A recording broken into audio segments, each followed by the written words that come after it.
He will end up getting his bot side, and it's probably gonna path back into the top side crab.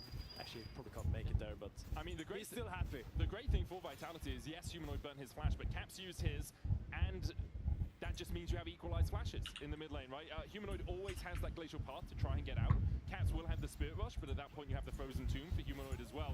So it's not too big of a loss, but it does cost Skewmon quite a lot. He's going to go back out to his jungle, and there's no Krugs for him to take, there's no red buff, there's no Razor Beaks. There's nothing for Skewmon to farm right now, so he has to start looking for a potential. Not even going towards. Bên phía của Việt được cái là cái thành tích gần đây của Việt thì ok mọi người ạ. Cái thành tích gần đây của Việt ok. It is that level 6 time we're looking for now. No flash on Caps, that could be very scary for him. Or at least have to burn his Spirit Rush, at least. One good thing for Skewmon is his camps are starting to respawn because of Lince's route. It means that his camps are unavailable for the next little while, but Lince after taking the Scuttle Crab will go in. Chứ bây giờ anh em cứ nghĩ đi. Jichu vừa mới có thành tích quốc tế cực kỳ tốt, đó là hạng nhì first ten mang về mà. Không sợ, mấy thằng Việt này đánh và hên xui được gọi là một chút thôi. Hên xui chắc được một chút thôi, không nhiều đâu. Em đang đánh giá cao bên phía của Jichu hơn nha. Vị trí của người noi đánh con Lissandra khu vực đường giữa bây giờ cũng chả còn hợp meta nữa mọi người.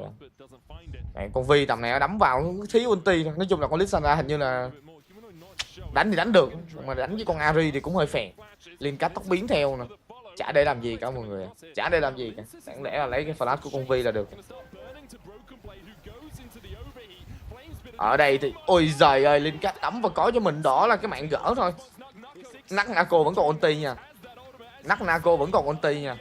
Không cần xài tới ulti luôn mọi người. Một cái tình huống quy xẹt qua đến từ vị trí của Naco là hết rồi. Là hết rồi. Ends up getting 2 kills there. I thought this was a crazy flash by Linces to follow. I think you take the flash here and they're happy. But this is not how Vitality plays. Vitality, they commit no matter what. And Linces has the boys to back him out there. That Ladrov is in danger. He has the flash. He's waiting for the Cosmic Binding to come out. It does from Flash. He misses flashes. The built over Peacemaker and manages to avoid dying. Will be an awful timing on his reset though, as Hans Sommer's already almost back in. Để em lòng lên cái bóng cái. Em lòng lên cái bóng cái. Những cái bóng cho anh em trong nhóm cái.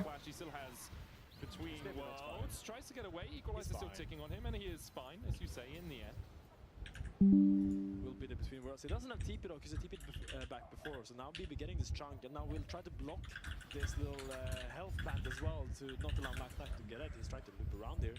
Doesn't have flash. This is a little bit overzealous, I think. One tower shot, only one.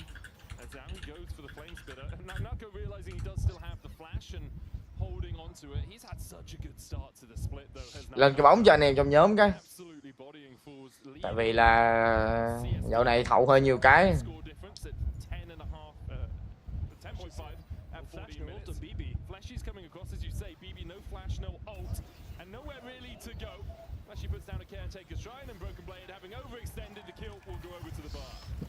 Ôi ôi, thằng VIT CJ anh em thấy không, bên phía Jichu có mạng gỡ phá ngã đăng thần trưởng được, nhưng mà vị trí của CJ vẫn có được cái mạng vị trí của con Lulu.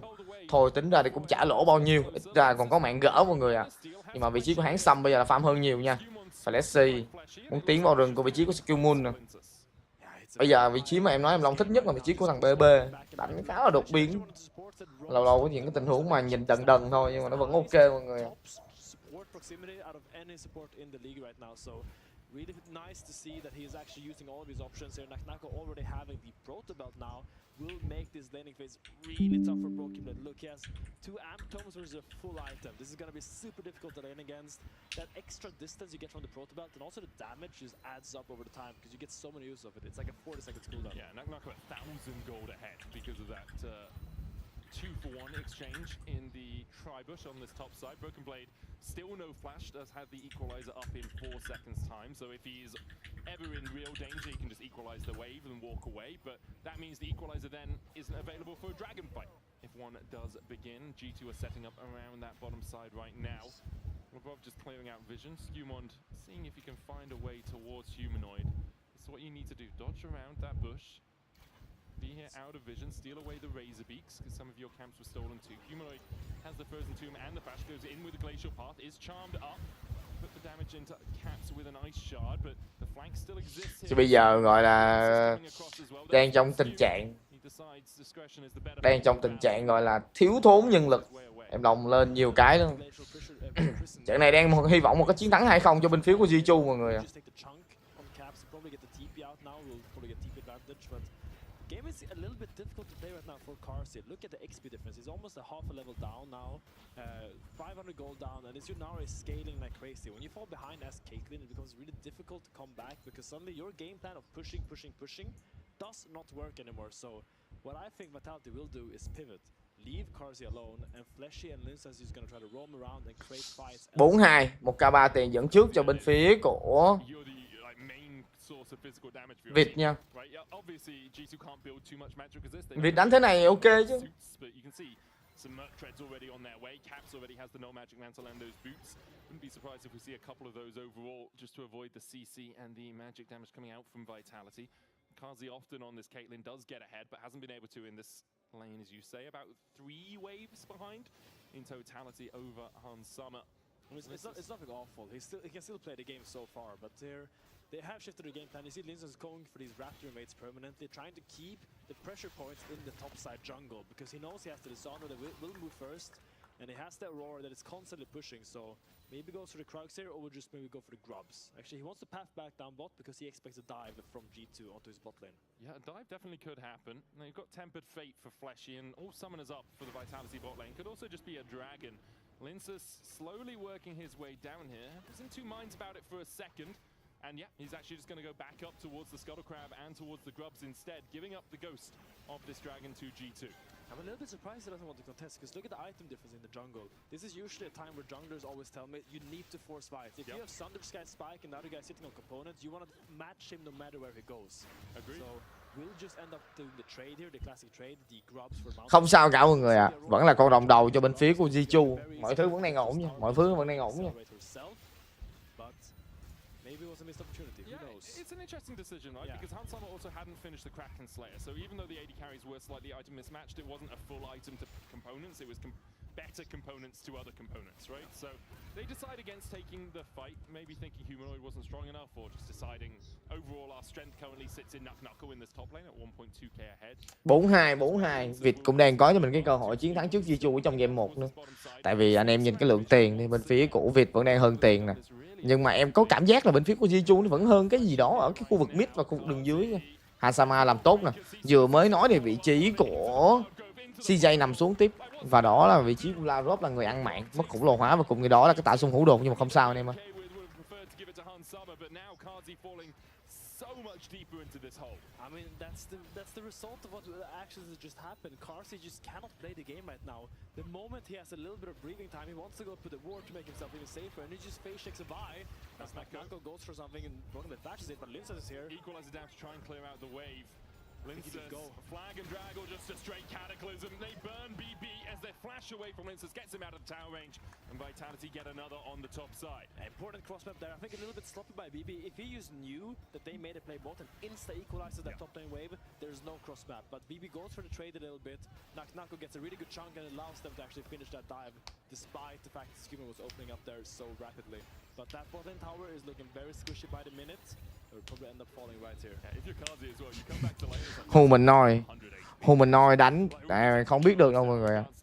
Người Noi đánh trận được trận không, nhưng mà vị trí khu vực đường trên này Naknako đang hơn vị trí của BB tới tận 1k mấy tiền, gần có cho một cái trụ đầu luôn. Có trụ đầu đến từ vị trí của Naknako luôn anh em ạ.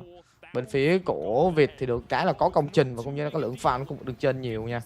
Còn Aurora đang hơn con Rumble nhiều tiền phết luôn. Any single time you take a 5v5 or 4v4 team fight, he will just out damage the opposition by like 2 times right now. So suddenly before it was Vitality's time to force. If you look at the items right now G2 wants to take every single fight they can around Hansama. Wherever he goes, he better have backup and he better be able to click forward. Importantly, that gold lead will shrink a little bit when Kazi finishes his cull and gets his quest complete because you get that infusion of gold.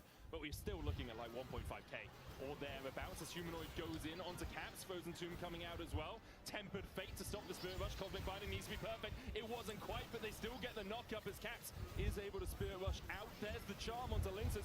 Broken Blade coming in with a Flame Spitter. The polymorph on Linces means he can't flag and drag away immediately, but he can do afterwards. Yeah, I mean, really good block there by James. I mean, LeBron, sorry. He actually gets the 5-3 cho bên phía của Việt mọi người ạ. Mỗi bên đều đang giằng xé nhau từng mạng một nha, từng mạng một thôi. Will end up using his flash, and this will just be the full bot side jungle in favor of G2. They can get full vision here. You see, they have a ward here. They have a ward here. Now they're gonna take the camp here. They have full control of this area, and now they probably need to relieve BB a little bit because he is still struggling heavily against him, and he needs some help. 5-3 cái lượng tiền hiện tại đang bắt đầu là xem nhau.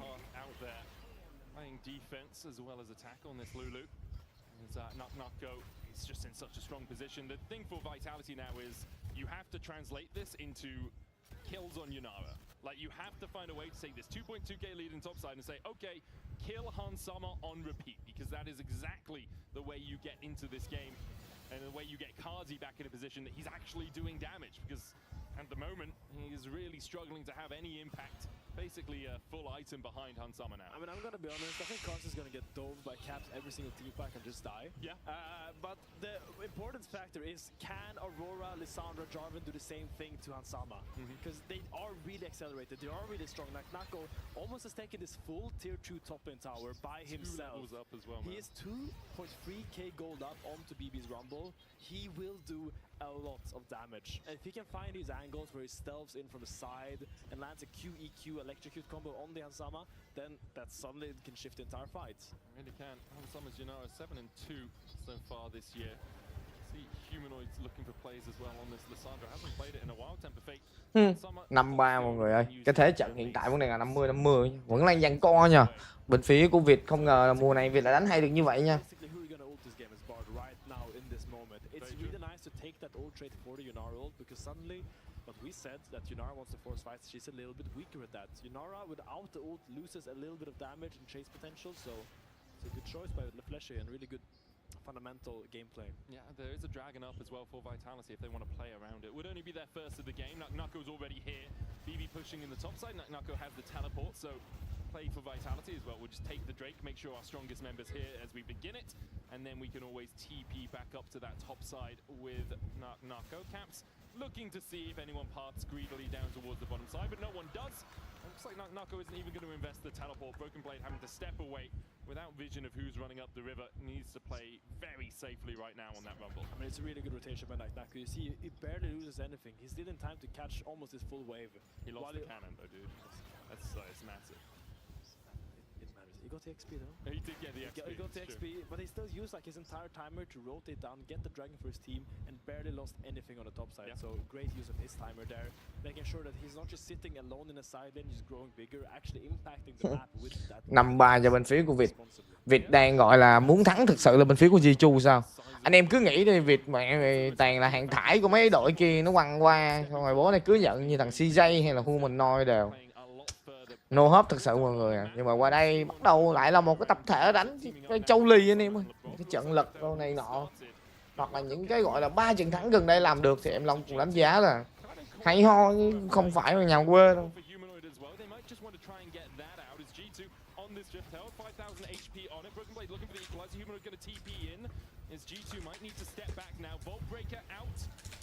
From Skewmon, between worlds we go. Smite from Lenses secures the rift held. Humanoid looking to get on the backline. Ring of Frost going down as well with the equalizer. Broken Blade forced into Cataclysm. Humanoid in the middle of the entire enemy team though with the Frozen Tomb. A Tempered Fate is not going to buy you enough time, my dude. Humanoid will fall, but Vitality will take the held. A questionable decision by Humanoid to go in there because you got 5-4 cho bên phía của Việt nha. Then Humanoid is like, I can do even more, but a great polymorph by Labrov actually stops everything he wanted to do, and it's just an easy pickup there. But Naknakos, you see there, he's first. He's the one ulting to make sure that Vitality can walk up and contest this. And he's the one that allows Lincoln to walk up and go for this 50-50, which he then ends Chưa thấy được cái gọi là cái thế trận thực sự. Anh em thấy đánh không? nó cũng chả có mang lại thực sự là nhiều mạng đâu. Em Long nghĩ là đây cũng chí lợi là cái lợi thế nhỏ dành cho bên phía của Jichu thôi. Nhưng mà anh em nhìn này, câu được cái khoảng thời gian rất là dài cho đồng đội bỏ chạy hết. Một thiên mệnh cải biến và cùng với đó một cái ulti hầm ngục băng giá mọi người ạ. Như hai cái đồng cát. Riptode in the pocket of Linsus though, and without any of the plates going down on this mid lane tower, expect to see that used in about 2 minutes time to help the setup around the Drake, unless Vitality can find a way to accelerate the game a little bit. Nako now being put down towards the bottom side. He's going to answer Caps. Nako's finding some really good trades on the Caps right now, getting a lot of pressure here on this side lane, making sure that Caps actually is under threat. If the Vitality would like to rotate into this lane, maybe there are some plates to be taken or at least some towers, but it seems like they're going to make sure Humanoid is fine on the top side here. That was an earlier herald than I expected. 400 tiền dẫn trước dành cho bên phía của Jichu nha. Just try and get him that little bit of extra gold to tickle him over towards the take him over, not tickle him. I don't know why we're doing tickle that. Him over. I've been watching too much Vitality social media. Looks like he's about 400 or 500 gold away from it, so he's close. A little bit left to so go. He wants that before the Drake. Tầm này mỗi bên một con rồng thôi mọi người. Cái cơ hội vẫn là còn. Nako having to play a little bit more defensively down towards this bottom side with his jungler overdoing Gromp. And the gold lead continues to fluctuate between these two teams. You know, 600 this way, 700 this way. Nothing too consequential right now. And things of consequence are 2 items on Han Samo, still with a 2k lead. He's got the Fiend Hunter Bolts and the Kraken Slayer. Whereas Nako has a Shadow Flame and a Rocket Belt. So, Rocket Belt, not Rocket Belt. I mean, it's fine, man. Like, you call it Luden's Companion, Luden's Echo. You call them Wraiths if you want. As Fleshy tries to trade with Caps. He isn't really able to do too much, more trying to protect his ward than anything else. G2 stepping in as a 4-man squad towards this bot side jungle, knowing if they get vision now, will be set up well for the Drake in a minute's time. Lince is trying to step in. As soon as he sees Lebrov, he should know the rest of the team are lurking. 5-4, mỗi bên một con rồng. Vẫn chưa thấy những cái tình huống mà có thể thấy là nó không có một cái thế trận bẻ ngoặt của một bên hoàn toàn đó mọi người ạ. Kiểu như vậy. Chỉ là những cái lợi thế nhỏ thôi. Humanoid has the deep push top. It could move down here and they could look to contest this. Yeah, Humanoid doesn't have TP though, so kind of just going to push this, then reset, using the mid lane quest to get the faster reset off, as you used to do with Symbiotic Souls. So he'll be back out on the map pretty sharpish. Doesn't have his second item complete though, just sitting on the Rocket Belt and components right now. And again, it's also, you don't have to fight around this Drake. Like, if you think you're in a strong position as either team, you can. But it's only second dragon for either of them as well. It doesn't put them on soul point. You're not too worried about it. If you want to scale up a little bit more, you can. So we'll see. The thing is, both teams have kind of similar identities. They kind of want to skirmish heavily around. So not fighting this would kind of be playing away from what your team comp wants to do. Like your Lissandra, Aurora doesn't really want to sit and farm in the side lane the whole game. They want to force fights. It's true. Burn flashes and then punish those flashes burn. So bây giờ mà đợi trận này có nhiều mạng nên anh em cũng chỉ là mơ. Phút 21 và chỉ có đâu đó cho mình nó là 8-9 mạng thôi mọi người ạ. G2 are unaware of the encroaching Lissandra. And Linsus lands the smite and G2 don't force. See if G2 can at least get this mid lane tier 1 to kind of get something back on the play. You gotta block them from entering here. You see they're gating them well. Still, will be TP burned by BB, not even to contest the dragon. So that's a win for Vitality. And now Aurora is pushing out bot. No one is there to answer for her. So that's gonna be even more plates in her bag. 5-4 cho bên phía của Việt. 300 tiền dẫn trước.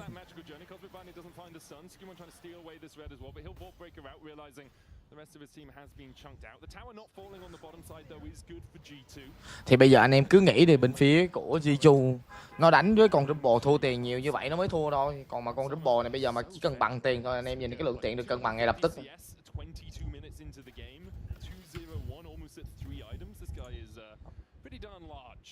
I wonder if you ever buy an MR item this game as Osama, just make sure you're not gonna get dove in his team fight. Is Big Chung?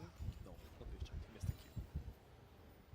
But you see here now, BB getting a push out. He's gonna try to rotate up. You still have a lot of residual vision here in the bot side jungle or river for G2, so he is kind of fine to play by himself for now. But you're gonna eventually start shifting it up here. Trận này khả năng cao là 2-0 thôi. Trận này khả năng cao là 2-0 thôi. Không đi sâu xa được. Không dài dòng được. Nako is still a big threat to Broken Blade. Nako is almost at 3 items where BB is sitting at 1.5. Fleshy, Magical Journey will be able to just kills himself just to get the ward to respect that support gameplay right there. You gotta do it, man. You gotta do it.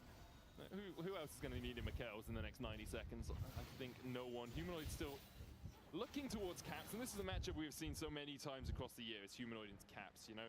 It is quintessential between these two mid laners. Humanoid kind of one of the players that came in and started to really challenge Caps at the top of the standings in LEC. I mean, Caps joined our league in 2017. And ever since then, he was kind of like the best mid laner. He didn't win 2017, but since 2018, 2019, 2020... Đánh rất kỹ đến từ bên phía của Jichu mọi người à. Chỉ để cho vị trí của BB thua tiền thôi. Ngoài ra không còn vị trí nào thua tiền cả.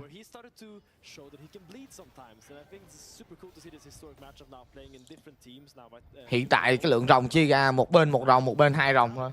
It does still feel like this Vitality roster has that same spirit as that old Mad Lions roster. Yeah, I mean, you've got Kazi and Humanoid there. Yeah, right? that will do it. The quintessential spirit of Mad Lions lives on.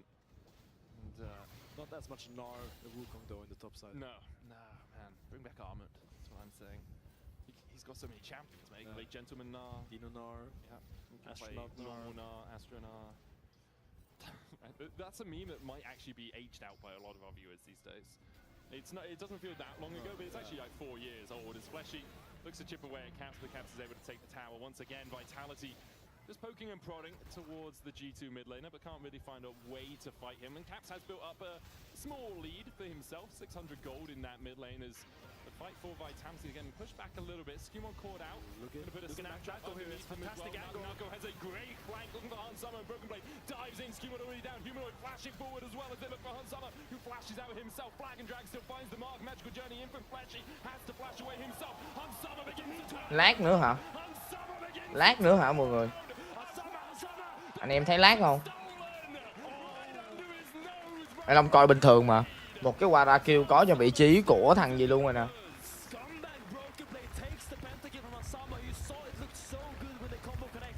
Một cái đường truyền bên em Long bình thường. Bên em Long bình thường. Anh em thấy lát hả?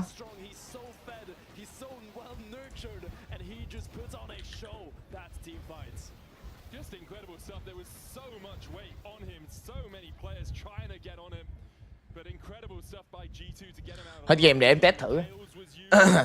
Tại vì mạng ở đây của em nó hiện bình thường nè.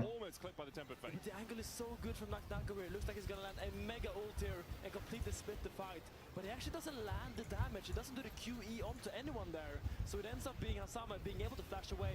And Fleshy takes the portal and look at that rumble Q and just the absolute spread damage from this. Ôi giời ơi, mạng lại lỗi nữa rồi.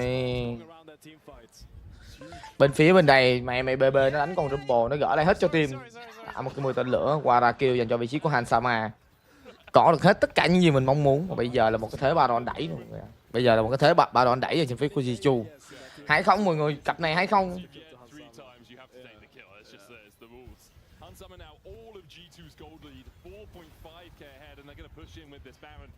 Cặp này đánh nhanh gọn lẹ 2-0 cho nó xong.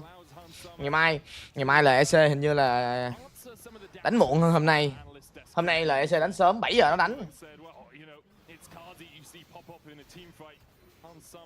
Very much putting that to bed over the last few weeks, I feel. Absolutely, he's shown a very dominant performance. Except for the last years against Fnatic, I think he's consistently been a great laner together with Labrov. And he talked a little bit about how he's helping Labrov kind of find that mindset. Because Hansama, landing on two, they're going to TP behind it as Humanoid looks for the flank. This is a 4v5 in Vitality's favor. Glacial path forward, flash ring of frost, polymorph immediately, flag and drag for the follow-up. Between worlds goes now, Nako into the grave. Go Hansama and Skewmon, Broken Blade too late on the TP. As once again, that bot lane inhibitor tier 2 mark has caused the demise of G2's advance. Oh, and Nako is fully scaled now, level 16. He does so much damage with that ult combo into QE. 80. Bên phía của Việt gỡ nha, Việt gỡ bằng 2 mạng hạ gục. Nằm xuống đến từ vị trí của Hansama, và cùng với đó là vị trí của Skillmoon. From this Vitality comp, you need to mark them, you need to ward them and make sure no one is coming from a funky angle. BB looking for the steal, Linces just smites it. Held onto it wisely as BB is able to just walk away. And all credit to the flank, great ward for the TP, but Fleshy landing that Tempered Fate was absolutely sublime as well. We'll have another look at it here. It starts with a chunk here from Nako. Look, I think he finds it on the caps, kind of pushing him out. Actually, it will be the Tempered Fate here that he just follows up on beautifully. So much damage coming out there. Now it's just a slow chase as Humanoid goes for it. It's actually blocked by Labrov here with the polymorph, but in the end it doesn't really matter because Humanoid is just decorative at this point. It's all about Nako and Cars in these fights. It's still a large lead for G2. It's 4.6k. Mình đừng nói là bên phía của Việt gỡ được nha. Việt đang có vốn là 3 con rồng đúng không ạ? Việt đang có vốn là 3 con rồng đấy. 311 CS.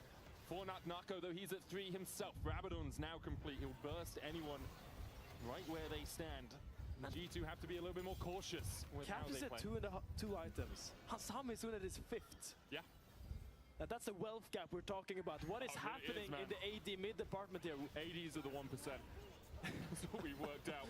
Supports need to take more of their farm. Labrov has more items than Caps. Labrov has more items than Caps. This is bizarre. They're really cheap, obviously, and Labrov going for the magical boots. You can see the damage that Hansama has managed to do in this fight, whereas in this game, whereas 80 mọi người ơi. Vẫn đang là một cái lợi thế được hiện hữu bình thường thôi. Lợi thế nhỏ nhỏ. Has been synonymous with him for Spring Split.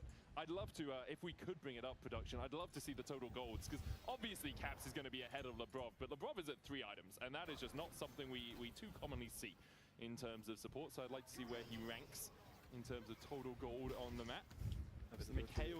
Bây giờ mà anh em cứ nghĩ thôi, đơn giản bên phía của gọi là Jichu mà đánh mà em nói thiệt với mọi người chứ. Nãy giờ không kiểm soát được rồng mọi người à, hơn tiền mà không kiểm soát được rồng. Khu vực đường dưới ao quá trời tiền. Còn bên phía của BB thì cũng thua tiền vị trí của Nako. For G2 to mind their flanks. You cannot let Humanoid and Nako access Hansama because that's all your damage, clearly. He has already bought the shield bow, so make sure he can live a little bit longer, but still, that's not gonna save him against an Aurora and an Lissandra diving her. It's going to be so hard for him to survive. You need the MKOs, you need the wild growth, you need the polymorph. Labrov's been doing a really good job of finding those. In fact, his Enchanter play across 2026 has really leveled up generally. He was wide, in my eyes, mostly an engaged merchant. Watch out. As Fleshy steps forward, flashes out magical journey. Em Long coi bình thường không lag. Ở đây vị trí của Hansama đang có cho mình một cái lợi thế rất là xanh xao rồi mọi người ạ. Rất là xanh xao. Maybe needed to use a blue ward in that push to retake it. Will end up slowing down the setup from Vitality and will probably be a top lane tier 2 in favor of G2. Yeah, it's an interesting one because you only have one far side observation, one of those blue wards, right? That you can see things from a long way away. You don't really have any other ways of checking the pit. And so when you're denied vision like this, I know Baron's 30 seconds away, but you kind of want to hold on to it so you can check if G2 are just rushing a Baron. So I'm surprised Humanoid. Humanoid. I'm not surprised because Humanoid is sitting on a sweeper, right? Because usually you have 2 blue side. Look at G2, they even have 3 blue trinkets right now, but having only 1 makes it quite difficult to face it. Unless Jarvan is there to throw the flag, at least for Bard it becomes really tricky because he can't really walk up there without dying. Yeah, so once again in danger here. Q as well. Magical journey out from Fleshy. That's the heal as well, but Hansama just melts him. Nako trying to trade back in. Shield. Hansama cứ gặp ai là trưởng đó mọi người à. Vị trí của Fleshy cũng nằm xuống. Bây giờ thì cái mà hướng tới dành cho bên phía của Jichu chắc chắn là con Baron rồi. Jichu đang muốn thực sự là ăn con Baron này mọi người ạ, để có cho mình một cái cơ hội end game.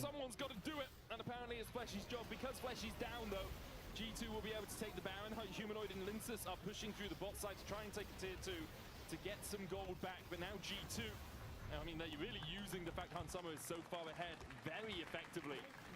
Constantly pushing and poking and prodding and constantly finding Fleshy. Nako will be able to chunk out Caps a little bit. You can see the shield from the Mercury treads there. And quite a lot of work. Ace in the hole coming out as well. Caps just going to get chunked out. Can't really stay around too much longer. Dragon spawning in 30 seconds. They will be up and available if they want to contest this. Nako could rotate down, could TP in there, but Lindsay is going for a recall, so he will be very delayed if they actually want to contest this Dragon. I imagine we're going to see Vitality giving it over, just to get some more farm, just to get some more items. It's not the most Vitality way of playing, is it? Because if you steal the Drake, that would be quite hype. Yeah, it's an Ocean Soul.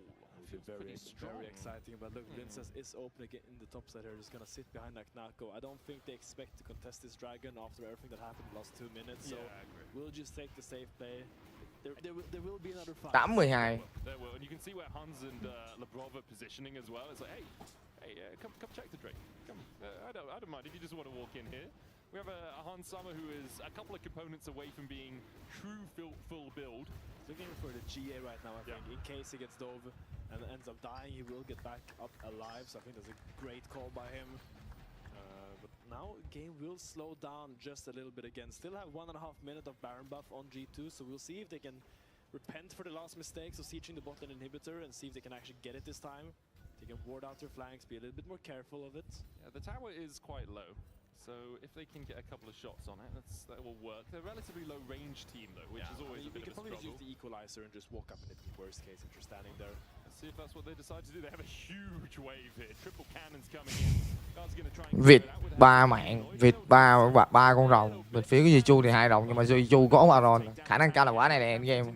End sớm, dứt điểm sớm. 2-0 mọi người ơi, 2-0. Mà hơn hôm nay đánh sớm á, mày 7 giờ nó đánh. May mắn.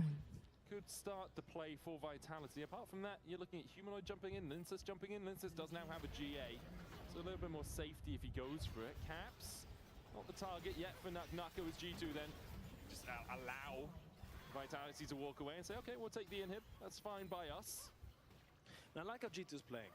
They're very aware of what Vitality is. They're very aware that Vitality forces fights, and they're just playing super slow now right now. They're not giving them any angles to go in, because they know Vitality will take those. So just playing behind the wave, making sure that when not everyone is there, Hansama plays really respectful, doesn't step up to look for anything he doesn't have to. You see always Labrov standing really far back as well, so they don't find an engage on him, and now it's going to be Caps. Bây giờ vị trí của Lincat ăn cái hung gió nửa bình rồi nè. Sử dụng cái ulti để có thể chạy đi đến từ vị trí của Cap nha. Cap vẫn còn flash đó mọi người ạ, không vấn đề gì đâu. Flash còn 2 lần phi hồ với cái flash thì thôi, không nằm được. Trong khi đó thì đồng đội của Cap đang đẩy tới trong rồi.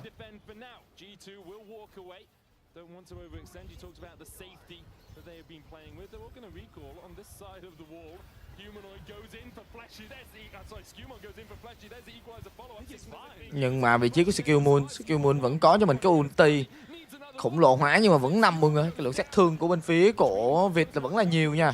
Naknako mở cho mình cái Uppo để có thể gọi là tạo sát thương nhưng mà không đủ. Naknako vẫn là cái niềm hy vọng sáng nhất dành cho bên phía của Việt. Huge pick there. I think he goes a little bit too deep there. Doesn't really respect the fact that Fleshy had the flash, had the heal, had the portal to get out and create so much distance between himself. Naknako vẫn là cái niềm hy vọng duy nhất của bên phía của Việt nha. Being pushed out here from Vitality will just be a little bit of extra gold getting into their pockets, but getting cards into his 5th item I think is crucial at this point. You can see what G2 are doing. They're waiting in pocket of vision. They're like, okay, we'll jump on whoever steps forward. But people can't get across the wall like you can, Skew. They are not Vi. There's only one Vi right now. I mean, the Rumble is long range, but in the end, Hansama Caps can't hit, and that's a large chunk of your damage. I mean, if Hansama can't hit, that's the majority of your damage. He's full build right now. The eggs are in one basket. Yes. And we hope that basket doesn't crack. Hansama, give the gold to Lavrov. He could be full build as well. Does this wave need to be pushed this propaganda fast? medic. What is He's this propaganda full build, you're spreading? Like, Hansama doesn't need the gold. Spend that gold. Oh, it's like, he wouldn't know what to do with the money. He's got an elixir already. You think support players ever been above 4 items? He wouldn't know what to buy. It's true, man. It's true. 3 con rồng cho bên phía của Việt. I've got my 2. Now it's wards. Rest of the game. What is it? Dawncore? Oh, Dawncore. Yes. I always imagine Dawncore to be like the support dream. It's like a support rabbit on a support infinity edge. The thing is, you so rarely get to a position where you're like Dawncore makes sense here. Yeah. Karti does try and chip away at Hansama, but unable to get too much meaningful damage onto him because of his life steal. So I want you guys to pay attention to the Baron and the Dragon spawn. They're spawning almost at the same time, so this gives Vitality actually an opportunity to kind of... Bây giờ mà cái cơ hội mà Việt mà rùa sao mà Việt mà wow được vị trí của con rồng thì ngon nha. But meanwhile, if G2 wants to deny soul point, then maybe Vitality goes and just tries to rush the Baron. So this is actually putting G2 in a position where they have to play really well. They have to make sure they push in all the waves and don't give Vitality an opportunity to trade. They've been doing that well so far, and if you look at the timers as well on the inhibitors down towards that bottom left side, both of those are a long while after these 2 objectives spawn. So you're going to have super minions pushing in, which means you have to step further forward as Vitality to make sure the super minions aren't on your Nexus towers by the time you get to the objective. Especially with double TPs, like Caps and Broken Blade won't do the most damage to towers, but we'll still do a sizable chunk of damage to towers with that AP change, right? So you do need to be cautious about a double TP into backdoor coming out from G2 if you overstep. Vitality trying to step forward with Fleshy and Linces. I think Fleshy really wants Linces to leave the charges. I do, please. Just put a 9-12 dành cho bên phía của Việt mọi người ạ. G2 are already on the Baron, it seems. Hansama now pulling off it. Dragons now spawn. Caps looking for a flank. They're Down gonna towards the run bottom through side. Dragon They're now. two-manning the Baron. Caps is looking for this as G2 will be able to get the Baron. Spirit Rush away from Caps towards that bottom side. He is flanking on Kazi and did chip away at his HP. Caps has used both those Spirit Rushes and pings towards the mid lane as well from G2. They're like, cool, if you want to go get the Dragon, we're just going to push mid with Baron buff. When Vitality is hesitating, they're like, oh, do I have to go to the base? Ushu rushes Baron. Oh, but it seems like they're defending the base now. They're making a call to defend the base. And it's going to be G2 taking the Baron. Tập này thì gọi là Drag onto LeBron and Hansama. Hansama still has the GA. Humanoid forced away. Equalizer coming down on him. Frozen Tomb used to dodge. Jiu bắt vào vị trí của người noi không? Trưởng à.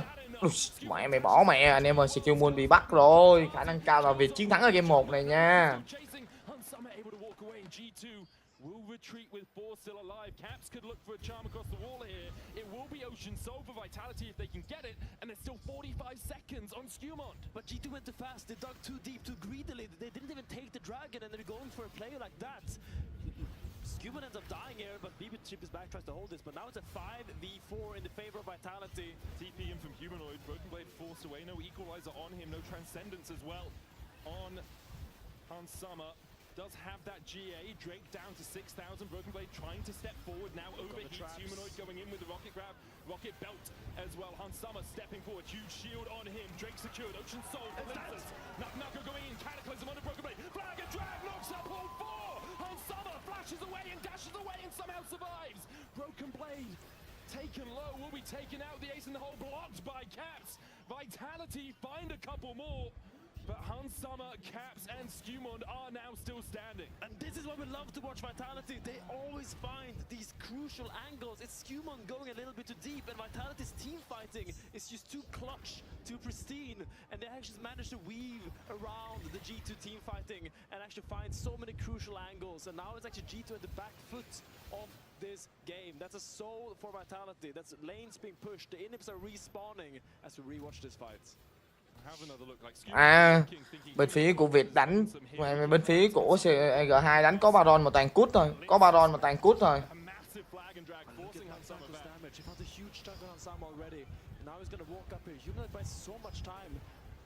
Fate is so good by Fleshy, and just the nuke that comes in here on Skewmont is so much damage from Carsey, and now the slow chase is so dangerous. Have another look at this. The Drake secured was always likely to be from Lintus because he has that smite. Then Nako again with huge damage. It's just bizarre, and his combo as well by Lintus, forcing them all out. But that's Cleanse and Flash used by Hansama. They won't be often available for next fight. Almost gets one more here, but Caps blocks it. 12-12. Việt có cho mình cái linh hồn rồng, và cùng với đó là bên phía của Jiu lại có Baron âm tiền nha. Bỏ mẹ rồi anh em ơi, linh hồn rồng nước có dành cho bên phía của Việt, đánh 40 phút rồi.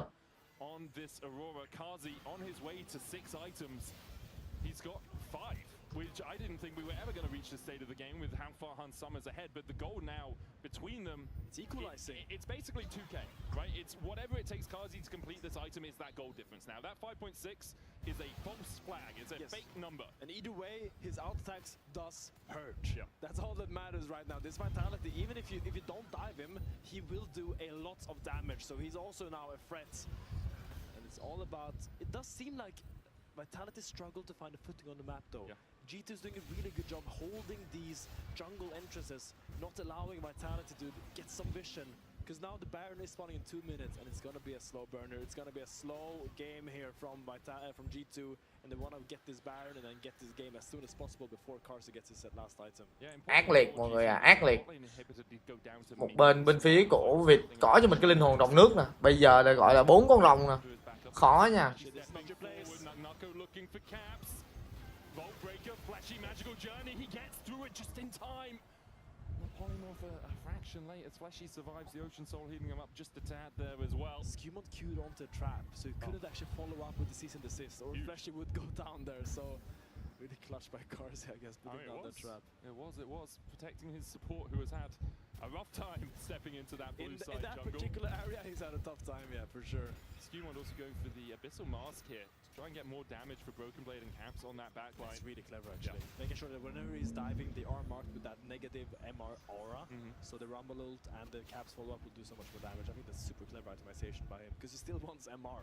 He doesn't really want the Spirit Visage or Canic when he can get something of this value. And there's no point building damage when you have an Aria, Rumble, and a Yanara. Like, Yeah, no, that extra 100 damage will not make a Mãi cái linh hồn động nước quan trọng là cái linh hồn động nước mà But I feel like if Skewmon's dead, nó hồi máu liên tục. it's very Bây giờ Jiu mà muốn thắng thì ít nhất phải có linh hồn, phải có con rồng ngàn tuổi hoặc là con Baron.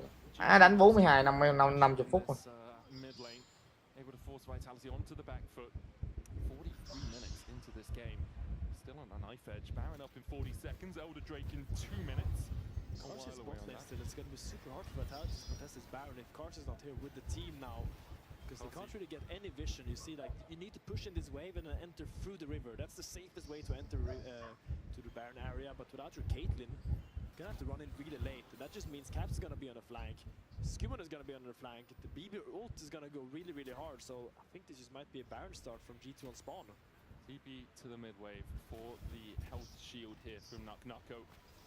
Feels like he's going to be the one face checking. Of course, he wants space for his item, but he's cancelling it. He can't base right now because the Baron is going to get started. Vitality stepping forward. Caps eats an ace in the hole, but eats it well. Has a shield to survive through it. Broken Blade now resetting. Should have a full Zhonya's. TP's back out. Big item CD for him. He'll have a shield as well. Nucko's expiring relatively soon as G2 have the setup around the Baron. Vitality trying to poke their noses in, trying to prod. They use the flag from Linsus. Can't really find much more vision. They'll clear out vision from G2. Humanoids about to show on the bot wave. G2 have an option. Immediately go for the Baron as soon as Humanoid shows. Humanoid doesn't have TP. He doesn't needs to even run. have the teleport, as you say. And that's just Baron. Vitality unable to get forward. Humanoid Bây giờ bên phía của Jiu có cho mình luôn con Baron anh em à. Bên phía của Việt mặc dù là có cho mình cái linh hồn rồng nước nhưng mà không dám giao tranh anh em. Quan trọng là không dám giao tranh. 4k tiền nhận trước cho bên phía của Jiu nhờ vào vì con Baron này con Baron thứ 3 rồi. Thứ 4 rồi, con Baron thứ 4 rồi. And G2 is just running the map right now. They're pulling Vitality back and forth constantly with these pushing side waves. Humanoid has no TP, has to respond to that bot wave, or the threat of Caps and BB TPing in there. Or I guess only Caps because BB has no TP will be dire. But now it is that Elder spawning in 10 seconds. And they cannot give this Elder up because that will be the game. So Vitality really needs to find some semblance of vision here. Needs to find some kind of vantage to walk in here, but it's so much damage coming out onto Linsus. A big chunk onto Linsus. Has the honey fruit, has a camp as well to heal off, and that ocean soul. Fleshy going to put some vision in the back of the pit, but the It's a dragon is 50-50 out of vision. It's a 50-50, as you say. Elder down to 8,000 Caps, looking for the flank. G2 walking towards the bottom side. Linsus going in. Flashy, magical journey straight towards Caps, who's forced to spirit rush away. Linsus in the back of the pit, flashes away from Skewmon. Tempered fate to delay the Baron. The dragon Má con rồng này căng nha. Rồng còn 5.400 máu nè. Thôi. Người ăn được rồng đó là vị trí của Skewmon. Nhưng mà dường như là cái đội hình bên phía của Jiu tan vỡ rồi mọi người ạ. Hết sát thương rồi. Vị trí của Hansama nằm xuống. Tiếp tục là chi đổi đến từ vị trí của Lincat. Và Lexi tóc biến lên quy nhưng mà không trúng ai cả. Hết chưa? Baron đồng ngàn tuổi à? Đép được. Baron với đồng ngàn tuổi em nghĩ là vẫn đép được lính. Vô tư. Vẫn câu thời gian đợi Hansama với lại Skewmon ra kịp mọi người ạ. Không sao đâu. Không end được. Mẹ. Em bằng kích à. Bây giờ mà anh em khùng lao vào ăn cái hung gió, con Rumble nó lui chúng thui cho đi luôn ấy chứ. 2 trụ nhé, đép 2 trụ nhé. Bỏ một nhà lính thôi. Đối phương không dám đẩy nữa đâu. Nếu mà đối phương đẩy nữa là một canh bạc luôn đó mọi người ạ.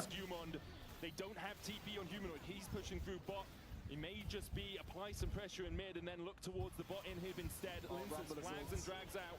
They cannot push this against Rumble with ult. This game is gonna go on. It's gonna go to another Baron medic most likely. This is what we expected. This is what we were promised in G2 versus Vitality, and this is what being delivered. Look at this. Linsus actually goes in here with the combo, but is forced to flash out.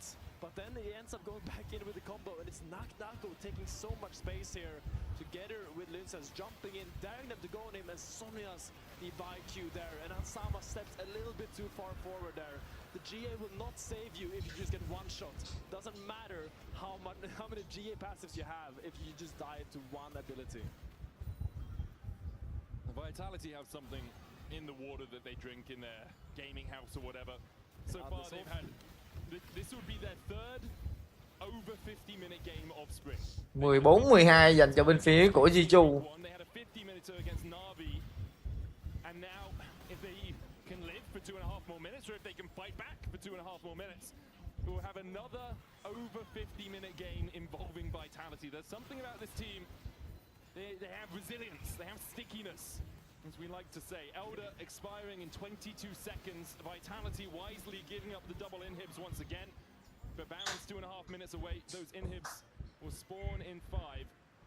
The question is, can Vitality find a grasp? Chứ bây giờ anh em nghĩ mà rồi bên phía của nó đánh đủ 50 phút cái trận rồi. Ôi giời ơi. Mày thật sự là chơi em Long mọi người à. Còn có cái BO3 rồi đánh cho xong đi. Ôi giời ơi. Opportunities here. My eyes are on these TP flanking wards that should be coming down in a bit.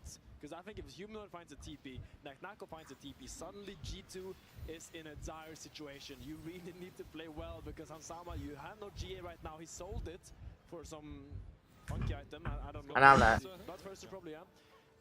And it's gonna be crucial that they do these step-by-step setups, because if there is a TP ward that someone comes behind, just like the one Fleshy pointed there, that might be the one that wins the game for Vitality. Both supports are full build. Giải cướp heo. Còn game 2, game 3 nữa. Game này em nghĩ là 3 game. Hai thằng này đánh thì khả năng cao là 3 game mọi người à. Bởi game 1 đánh 50 phút. Game 2 xong 2-0 cái đi. Thở.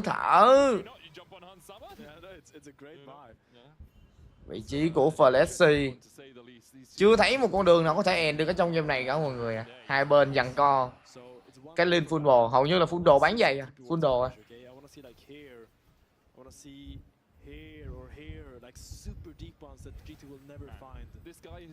Lulu để 2 mắt tím luôn. Full đồ 7 món hết rồi mọi người.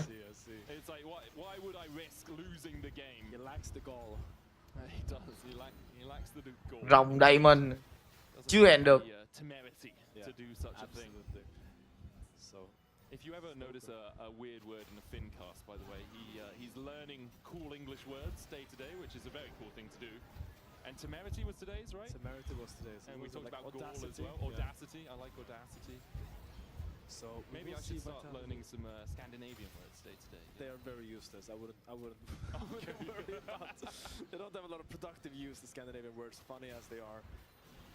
So Vitality, you see, I think Linza's flag is the front line for Vitality. Yeah, it really is, man. He's the one getting vision. Put the flag down, see what happens. Yeah. So when the flag is down, they are blind.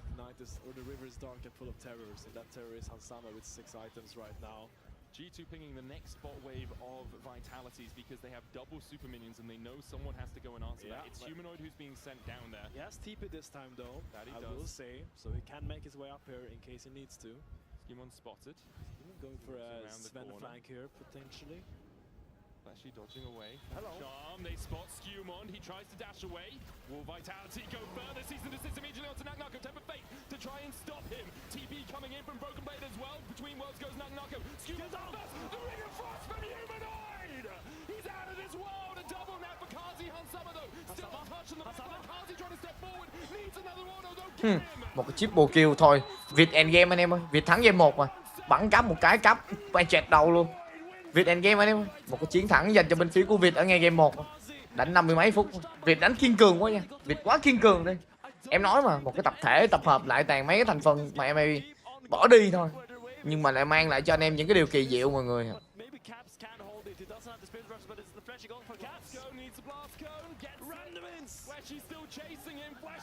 Thật sự một cái tập thể bỏ đi là mang lại những điều kỳ diệu. Còn bạt nó cũng rất là nhiều chuông, nó quýnh pắp vô người vị trí của gọi là con Ari cũng cáp cũng nhót. Thôi game 1 kết thúc mọi người ơi. Anh em ngồi đợi một tí xíu trước khi game 2 bắt đầu nhé. Mong là sẽ có một cái kết thúc chiến thắng này, gọi là 2-0 nhanh đi.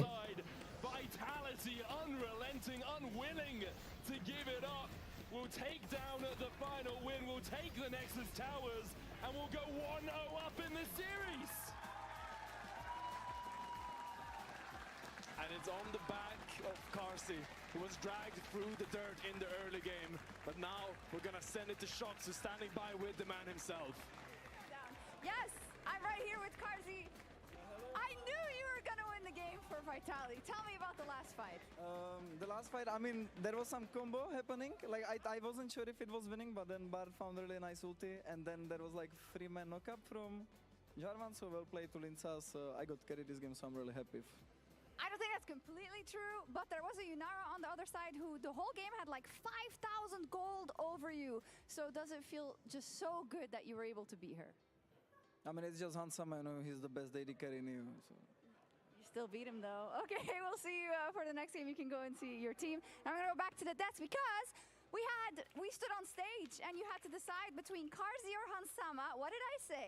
Give them a late game carry. Give them something that they can influence the game. I will pick Karzi 100% of the time.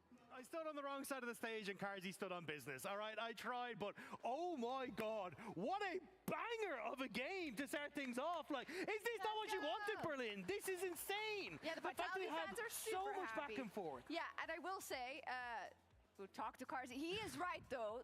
That team stepped up. Like the whole team stepped up. Those wombo combos were insane. Even from his own point of view, because I was watching from the outside and I still wasn't sure who was gonna win. Because before the last team fight, I saw Karzi 5,000 gold down, but then everyone is just full build, and it was just so exciting to see because you go into 50-minute game with such a squishy team comp, full engage from both sides, and man, everyone just ready to pop up. The Bard ult is incredible. They're trying their best to zone. Lissandra on the sideline is gonna find an amazing ult soon, and oh my God, look at that AoE in the back. But it's even the fact that you have the Vi flashing in, like Skewman flashed in, just be like, get it immediately, don't give them a chance to save him. And still Fleshy managed to get that very quick ultimate off, the Tempered Fate, keeping everyone together, and then because this game went so late, it didn't matter how much of a gold lead you had. That was a full build Caitlyn versus a full build Yunara, and at the end of it, it was those individual moments that got that win for Vitality, and it was those individual mistakes at times that end up costing them. It's true, I think, for both sides, individual mistakes to get into different parts of the game, but for the majority of the latter part of this game we were watching, we were waiting for G2 to kill the base.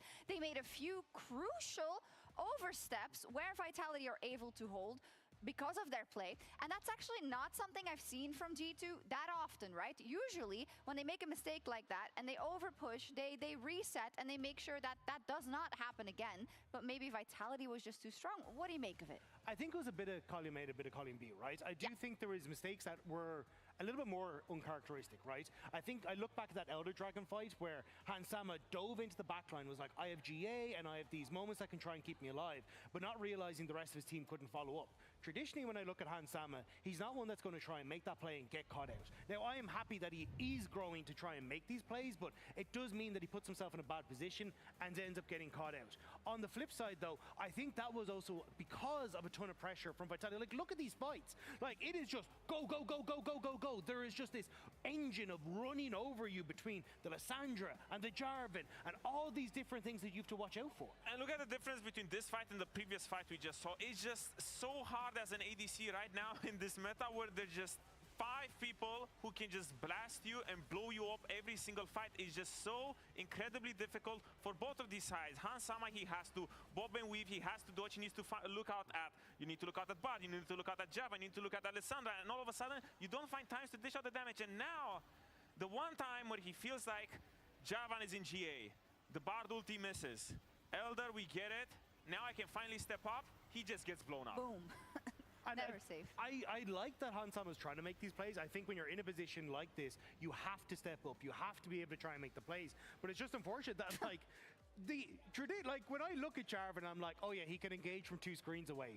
It usually is like, oh yeah, it doesn't matter. But you can see, no matter what the damage that you are doing here as Hansama, there is so much follow-up. So here's the thing, we bash Hans so much right now because it feels like he died and he let the team down, and Karzi is the hero. He did all that damage. Did everything. He put them in the winning position to begin with. He put them in the winning position, and he did so much, and it's just incredibly difficult to navigate all that sort of team comp. It is, but I gotta say, the casters talked about it as well. The fact that Vitality has had many of these games that go over 50 minutes, that come down to coin flips, you could say, but at some point it becomes an art, right? And I want to bring it back a little bit to the spirit of what we used to have with that Mad Lions roster, with Karzi and with Humanoid. They never said die. They always tried again, and I feel like the whole Vitality team, this current roster, embodies that to me in a big way. And I do think a lot of that is because of the atmosphere that's behind the team, right? Like, if you go to make a play that could cost you the game or turn the game entirely in your favor, if it goes wrong, they're going to go, you know, we tried, it happens. But I think that does open you up to then make risky plays that end up paying off. And there was a ton of these moments in this game where it could have all crumbled, but it was one individual player that stepped up. And I think that's the magic of it, is that with the lack of pressure in that moment, you can find that magic, you can find that spark, and suddenly that can be enough to blow open the game. Exactly, it's that lack of pressure that makes everything so easy for them to make these comebacks and for them to finally step up. Because for me in my teams, I felt like when you're expected to win all the time, you have this pressure where if you fall behind, you tense up, you become a little bit more stressed, and you're always looking at, oh, hey, Knock, you're the fit guy this game. Come on, pull a rabbit out of the hat. No, on Vitality, we saw it time and time again. They just sit there, and they're like 20k gold down, and like, oh man, we're 20k gold down, life's good, you know, and they're just vibing. But that's the sort of attitude that makes them be able to have these comebacks, because I don't think a lot of teams would be able to find these sort of comebacks in these such precarious positions. Specifically versus G2. Of Exactly. course, Fnatic was able to beat them also last week, so maybe we'll see a little bit of a trend happening. But to bring it back to what we said at the beginning of this series, Vitality, as an organization, has never beaten G2 in a best of. I'm still, until someone proves me incorrect, I'm going to believe that stat. But it's one thing to win one game versus G2. I mean, Gen G can do it, I guess, but Vitality definitely could. Yeah. So, but how do they parlay this into more? Because I don't necessarily think that you can rely on these chaotic end of games, one fight, crapshoots to win, or can you? Well, they were the aggressors, I would say, this game. Even though they ended up falling behind in the mid game and Hansama became an absolute demon, it was Linsas. It was Fleshy as well, just linking with him time and time again. Linsas has been stepping up and creating this sort of magic. So even though in the later parts of the game it becomes chaos, it becomes, you know, creativity and all of this, their early and mid game is extremely solid because Linsas is stepping up and he's coordinating all of the lanes to find good pressure points. And it is obvious that Vitality came in with a game plan. Because from the get-go, Linsys existed solely in the G2 jungle and just wanted to mess up Skewmont. And how often do we talk about Skewmont as the lifeblood of the early game for G2? It feels to me like Vitality once again are going to say, hey, we want to go for invades. We want to play to shut down Skewmont. And if that's the game plan, it worked on the top side of the map. It's just about trying to shore up that bottom side that didn't look so hot, right? Which was surprising, because Caitlyn and Bard have been the duo for Carzzy and Fleshy. Like, Linsys even said they're the best Caitlyn Bard we have in the league. Well, Hansama didn't think so. But if you can shut that down, like, this early game should have been a lead for Vitality. And I think that's where they'll come in once again and be like, we want to take things like the Zinzao, we want to look for invades, we still have things like Ashe Seraphine up and available, let's play that style.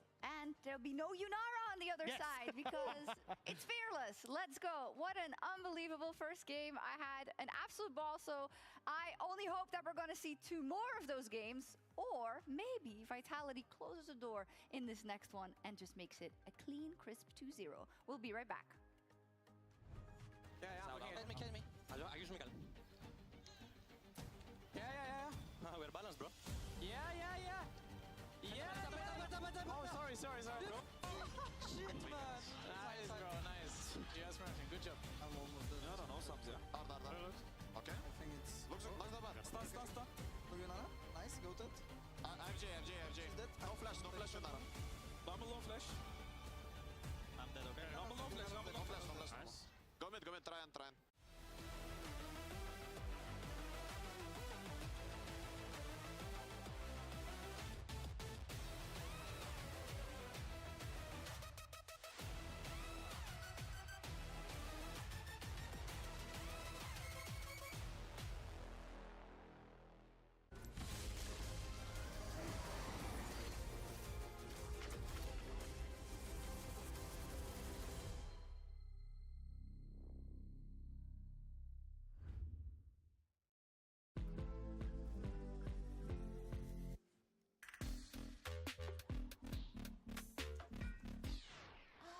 What's wrong with me today? I think you should have a break.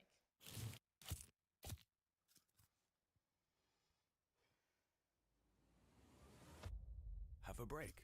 Have a Kit Kat. Love it, baby, 'cause I'm the crushing. My body wanna talk, but with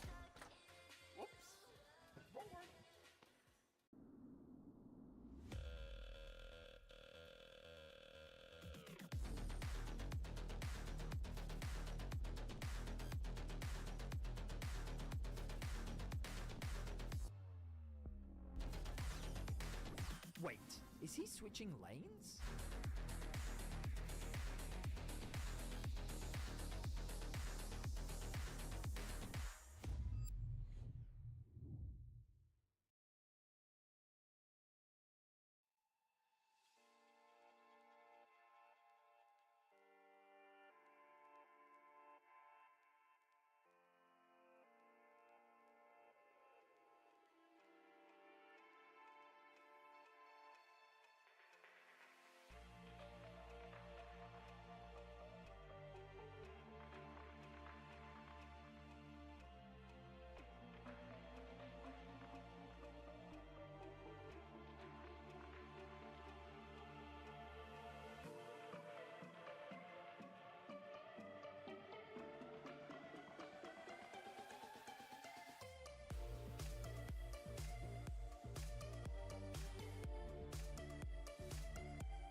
Welcome back to LEC Spring, where Vitality just won a 52-minute-long game versus G2 in a very back-and-forth affair, as we saw G2 getting a huge lead on the bottom side, but being unable to capitalize on it. I mean, if I had to bet on any team, that would be G2 in a 52-minute game. I think Vitality would be high on that list. Vitality game 1 specifically. Yeah. They never lose a game 1. It's just what they do. It's not that surprising. I mean, it was an absolute banger. I don't know if it was 3 or 4 Barons and how many Elders that happened that game, but in general, I do love to see Vitality's tenaciousness in that late game. The way they keep looking for fights, they always punish these micro mistakes by enemy teams, and they never get scared, especially even though the stakes are so high in the late game. But we are into draft for this game 2, and the bans that we saw game 1 are not really showing up. Game 1 we saw Orianna, Azir, Ryze, so far being left open. And my eyes are on those 2 champions, the Ryze, Azir, but also on that Ashe Seraphine that has been proven to be so prevalent. Yeah, especially with the Nautilus ban, you feel like Ashe Seraphine's going to come out. And Nivea, the final ban from Vitality. Đây rồi, game tiếp theo anh em ơi. Mong là game cuối nha, mong là game cuối nha. Mong phải là game cuối nha mọi người. Actually only lost so far of the 2 sides. They've lost games on the blue side, not lost games on the red side, which is an interesting statistic, but they have only played 2 games on the red side. So, you know, statistics. Mong phải là gọi là game cuối của ngày hôm nay á. Cá đuối rồi. Mấy game này nó quýnh 50 mấy phút mọi người à. Tại hôm nay game đánh sớm, 7 giờ nó đánh rồi. Because I think Pantheon gets really shut down by the Mundo that Skewman has seen to be played many times. But it's gonna be the Asir pivot by him, not surprising. One of Caps' best champions of all time, and also one of Humanoid's best champions. So strong first pick, but now the Ashe Seraphine is up for grabs if G2 so pleases. Because it does appear that Vitality has an answer into it, should it go through. Yeah, I wonder what Vitality are going to pick. Flashy, I always think of things like his Thresh. Used to be so good, I mean, still is so good at the Thresh, but used to be really a pocket pick for him. You could also look to things like the Pike if you really want to try and punish in that bot lane. I'm thinking, let's go Samira Pike, baby. Let's just go all in them, because I think Samira can block it. I doubt we're going to see Samira We're not going to see Samira But Pike. you basically have two options. You either go hyper carry and scale, like a Jinx, like an Aphelios, or you go, we need to kill these guys. You can go the Korkinami, you can go for the Nautilus engage support with whichever AD carry you frankly want to, and try to shut them down in the laning phase, because it does. Gán gán rồi anh em ơi, gán. Game này khả năng cao không? Khả năng cao là có 2-0 ở đây không? Game trước 2-0 mà. Cái cặp trước nó đánh 2-0 mà mọi người. Cặp trước đánh 2-0.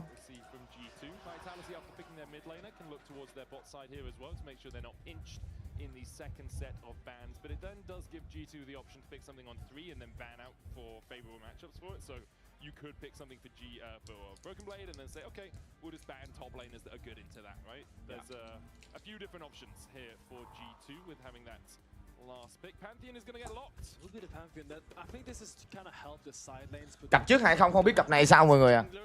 By himself is not that strong, but when you have Pantheon, it allows your side laners to play like complete psychopaths. Sure. It allows them to just push up, knowing that they're gonna get back up, or at least forcing the opponent players to call their bluff. You don't have Pantheon on your side right now, you cannot ult, so you're all in, but then suddenly there's a Pantheon dropping on your skull, and you die. Now, looking over for G2 side, I talked about the Mundo before, but doesn't look great against Asir Gnar. You can just choose to counterpick one of them right now. Or you can just match the jungle. It will be the Xin Zhao. We saw this earlier today, the Asir Seraphine Xin Zhao. No, Ashe Seraphine Xin Zhao. Ở đây thì có cho mình con AJ, con Ban và cùng với đó là vị trí của con Gna dành cho bên phía của VIT nha. VIT đánh thì tập hợp những cái thành phần mà gọi là nhìn không tiềm năng cho lắm nhưng mà lại vô đánh nó lại hay. Pantheon at 71.4% when his average win rate is 55%, so a massive jump compared to his average.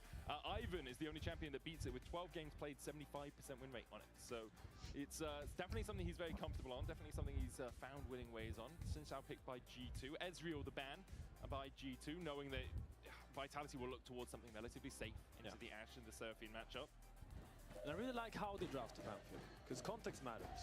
And I hate when I see people just drop Pantheon and then pick stuff like Orianna, Sion, and just draft the front-to-back comp. Because when you play Pantheon, you need to play towards Pantheon's strengths. And his strength is that ult, so picking these champions, the Gnar and Asir that will just preside, I think is super clever.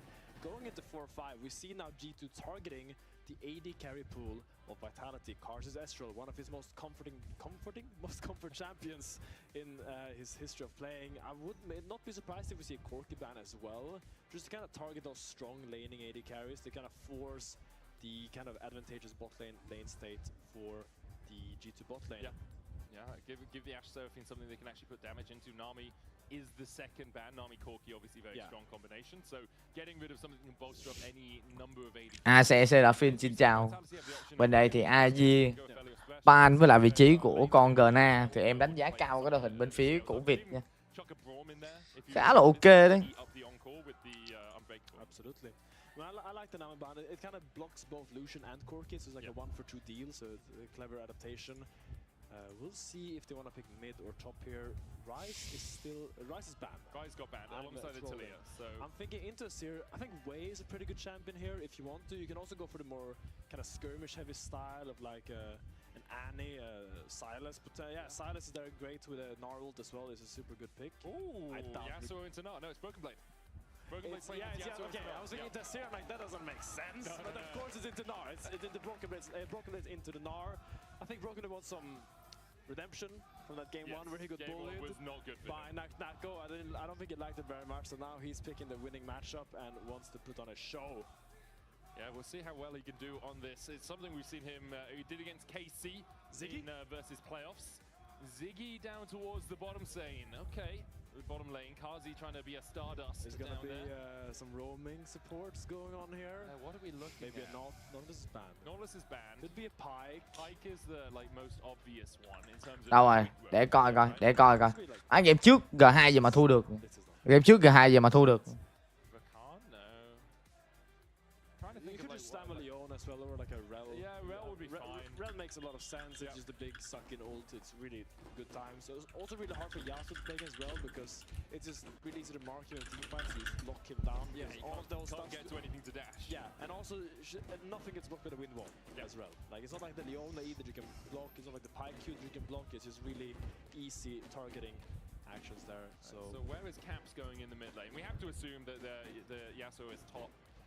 You talk about skirmishing, things like the Blanc, like the Silas, two big options, and it is going to be LeBlanc locked in for Caps. Ở đây thì cái đội hình bên phía của Việt bích cho mình vị trí của con Reo, con Zip, con AJ với lại vị trí của con Pan. Nhìn bạn cái đội hình bên phía của Việt nó cứng đấy nha. Việt bú được game này không? Việt bú được một game không?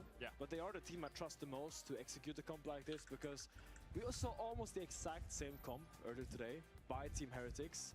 And I think they really struggle to make do with the fact that LeBlanc has to find these really creative angles and chunks. But I believe Caps is gonna make that happen. What I wanna see though is Broken Blade, you need to make sure you make this Yasuo worth it. Yasuo into Gnar is a good matchup, but it is very easy to int on Yasuo because there's gonna be a Pantheon ulting on your face. There's gonna be a Rel roaming up there because Six does not need any help. So Naknako is gonna have all the help he needs, and you need to make sure that your boys are matching that. And for Vitality, what a game this would be to win. 2-0 versus the LEC versus champions. Put yourselves up at 4-1, top of the table, all by your lonesome after having played KC, Na'Vi, Heretics, MKOI. Yeah, a great result for them halfway through the season. Definitely on a fine run. Có khi nào Jiu làm được thắng luôn không mọi người?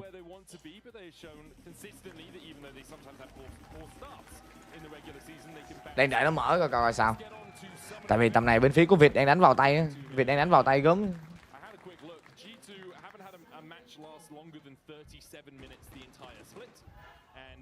Vitality have had 3 that have gone over 50, which is that's pretty impressive. And if I could make a request to the observers, I would love to track the early laning phase in top lane because this matchup is very compelling, and it's very important that the Yasuo executes the first levels very well. Because if he doesn't get a lead pre-first base, if Gnar gets his Ninja Tabi and just keep his back and he's fine, suddenly the matchup doesn't become that clear-cut, because when he's Mega, as a Tabi, he can kind of stat check the Yasuo, so I want to see how he makes do with this winning matchup. Either you start E or he's a little bit more common and use like hard trade level 1, and just make sure that you're fighting really aggressively, but we see some trades in the bot here, but I doubt it's we're just a gonna crash see down, that use the much. shield. Let's have a look at what Broken Blade is doing here. Yet to level up a skill is Naknaka. Oh no, he's got the Q. Yeah, my mistake, sorry. Chứ anh em nghĩ sao mà vị trí của thằng BB trận này đánh con Yasuo cũng vậy. Độ mày Việt win luôn. Việt win luôn nữa chứ. Việt win luôn mọi người à. Việt cộng 5.5 game 2.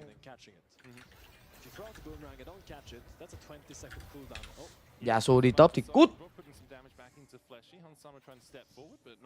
This is just bot lane. They're just looking at each other. Come on, bring it back to the lane here. Show me top lane.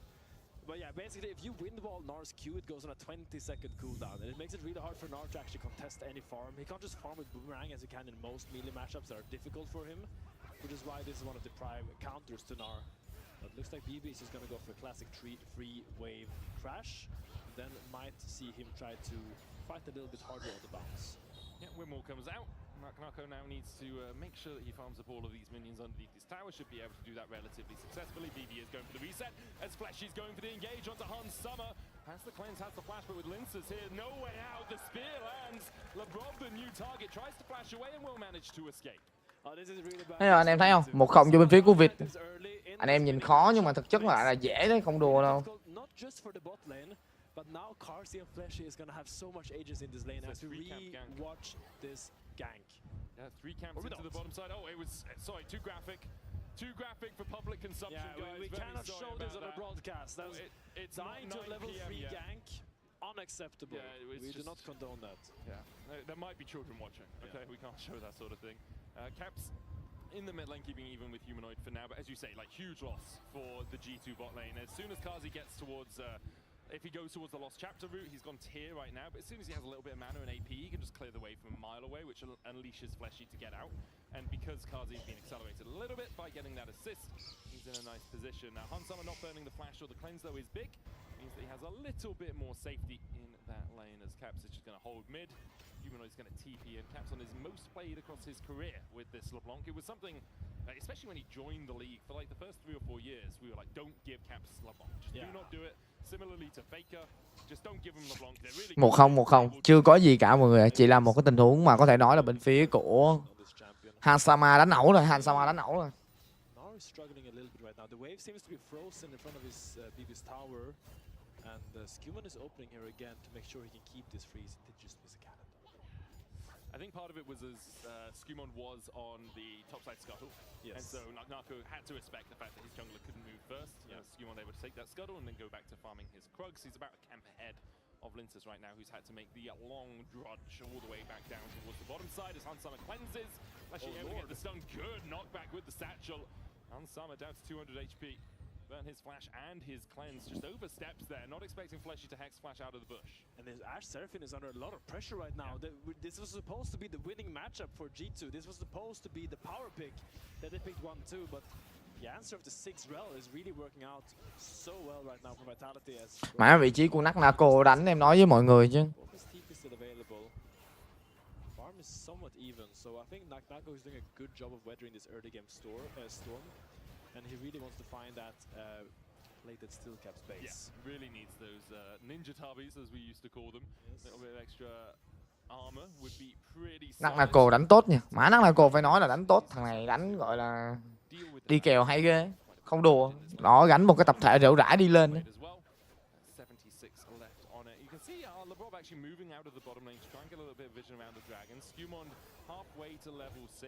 Ở đây thì vị trí của Fleshy lướt ra nè, Fleshy, nhưng mà người ăn được mạng, khả năng cao Nako là mọi người. Một cái Gna vào tường mà ăn được cái mạng của con Yasuo.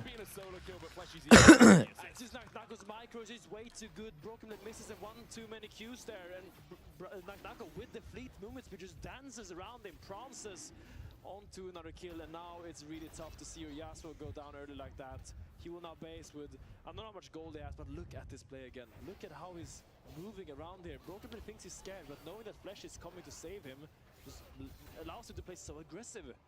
Yeah, I think it's one of those, if Fleshy wasn't there... Ác liệt đó chứ, ác liệt đó chứ.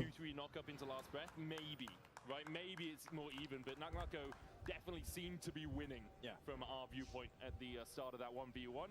The Drake does go over to G2, knowing that Fleshy was off towards the top side of the map, but we talked about how easy it is for Kazi just to farm up. He can just do this now. He just stands back, double amp, tier, just stands a mile away and farms himself up as Fleshy. It's like, look, LeBron, you're not getting out of here for free. Hits him with a shadowing strike, but it doesn't really do much more. I doubt that's the last time we're gonna see people go and kill this Yasuo top. I am afraid, like when Pantheon hits 6, when Rel has a free move, it's so conveniently easy, but Caps goes and gets a nice chain onto Humanoid. Yeah, really solid there. Use the shifting sand shield to try and mitigate some of it, but Caps with this alternator... 2-0 có trong phía của Việt, anh em thấy không? Em nói Việt trận này đánh được luôn mà. Việt trận này đánh được luôn mà, đánh được cho em Đông mới được nghỉ sớm chứ. Má nó chứ, nó quýnh gọi là game trước nó quýnh 50 phút là quá đủ rồi. Quá đủ rồi. Em Long cũng đuối chứ mọi người. Mấy anh đánh đủ ngày có mấy game mà em nói một ngày mà em cả chục game hơn.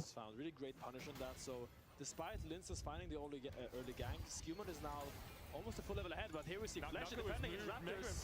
Going down onto LeBron as well. Nako moving towards Caps, looking for the chase. Caps jumps back in with the distort and with the chains, and then dashes away with another distort. Caps manages to escape. Nako using the jump onto the clone, building up the Mega Gnar bar, but with Broken Blade here to defend. G2 able to get their mid laner out of dodge after he gets the kill. Nako defended with a shadowing strike. And Vitality, although they collapse, weren't able to find anything. No cleanse available here for Hansama.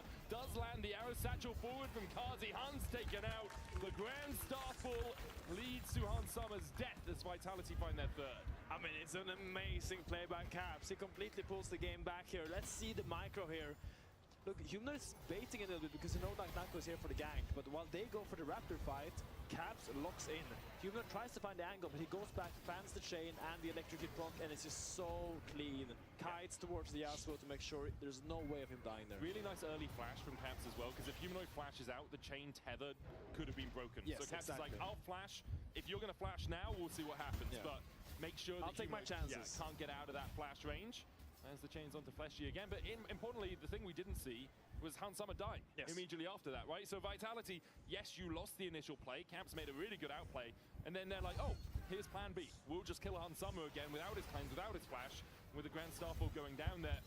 Gold is still pretty 3-1 có cho phía của Việt, nhưng mà bên phía của Jiu lại có cho mình đó là con rồng nha. Vitality do need to be cautious around Caps, who's 720 ahead in mid, but if they can keep this going, Vitality trying to find advantages in other lanes. Yeah, you see Flesh is trying to soak mid lane XP to hit level 6 here so they can contest this, but he's just a little bit short if you look at that purple bar above his face. It's so close. I think if Flesh was level 6, they really wanted to contest these grubs, but will end up going over to G2. Don't think they're going to be hitting that many towers. Maybe Caps will hit a few, but still nice to deny from Dinar and the Asir that pushes those side ends so fast. Oh, definitely. And I do think they didn't have Kazi's Mega Inferno Bomb. He did have TP. Humanoid didn't have Emperor's Divide, so perhaps Vitality would have pulled the trigger, but I think it would have been a little bit risky. No, it was also very mini. He was very far away from Mega, so he was not in the best fighting position. But now they can just play their lanes again. And they're getting leads in the individual matchups. They're ahead in top, ahead in jungle, ahead in AD carry or bot lane here, and ahead in support. Now Nako has really shut down Broken Blade on this Yasuo pick. You can see it's only a 20 CS difference between the culls. He's leaving the tower medic. Run away, man. Look where the points are. There's no one here. But he's bluffing. Nako's is bluffing that he has people behind him. Now he tries to walk up, but it's going to be Karsi in danger. Oh, slight mistiming there from above on the on-call means that Karsi did have a window to flash away. He's diving him. He's just playing between the towers. Oh, he took a tower shot though. Yeah, but he doesn't care. Nako is just putting on a show right now. 10 CS up, 700 gold up on this Yasuo. He doesn't even have an item lead right now. He's playing like this. He has plated steel caps versus Vamp, Scepter, and Berserkers, and he's just playing so aggressive. Flash forward from Flashes. He looks for the Magnet Storm. They'll get onto Lebrov, who flashes away. Mega Inferno Bomb's going to catch onto the Seraphine, and she goes bye-bye. Skewmon, though, with the Crescent Guard and Linces, not really able to get to the support of his team, means that he'll go down in a one-for-one exchange on the bot side. A little bit too deep there. Great flash out there to make sure they bait them all in before they back out. So really nice to get a little bit of a bounce back kill there onto Linsas as we watch this again. Mẹ mày đánh xương hồi nói chứ chú gỡ hết. Does manage to flash away. Meanwhile, Nako and Broken Blade still trading towards the top side. Last breath in from Broken Blade on a mega Gnar. Nako, who doesn't have the Gnar, the ultimate to pull Broken Blade back. Nako stepping back wisely there. PB not wanting to go any deeper. Nako just needs to get his base right now. He's sitting on 2k gold right now. You cannot be this greedy, my guy. You need to go and spend that gold so you can actually contest this Yasuo. Because right now, Yasuo... Má tầm này mà bên phía của Việt mà thắng được luôn thì căng nha. 4-2 thắng luôn 2-0 cho em Long nghĩ là đẹp.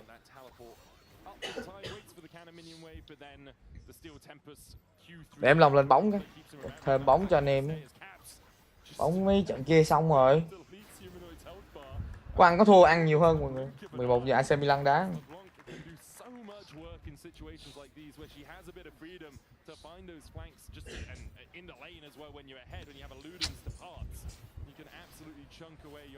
Mười 11 giờ AC Milan đá. 2 giờ Sevilla Atletico Madrid hả? Hôm nay nhiêu đó thôi, hôm nay nhiêu đó bóng rồi mọi người ơi. Mấy bữa tới mới nhiều.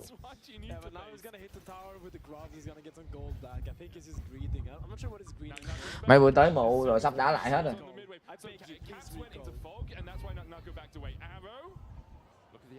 Một cái đại băng tiễn không trúng đến từ vị trí của con Ace. Nako mới thực sự là người bị đấm mọi người. Cút luôn. Bốc hơi đến từ vị trí của Nako. G2 nó đánh vậy hãm tốt rồi. Hầu như là không cho bên đây thở. Ấy, làm đúng rồi đấy.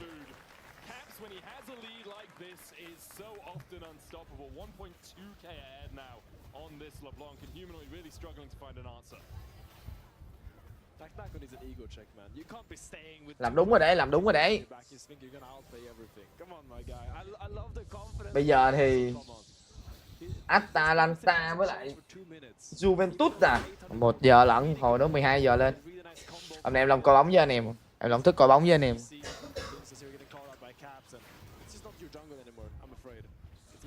As soon as Caps gets the push in mid, like Humanoid is scored slow, so he has to back away. And then because of that, the Caps can just move whenever he wants. He has the time up all of the time. Next straight picked up by G2. Khả năng cao đấy, khả năng cao là 2-0 đều đó, 2-0 êm đấy. Mountain and the third dragon of the game for G2. They have a 1.6k gold lead, all situated on the top side of the map. Kazi and Hansama haven't really been the story after. Vị trí con Gna nhìn ghê nha, con Gna này nhìn ghê nha. Con Gna nhìn ớn phết đấy.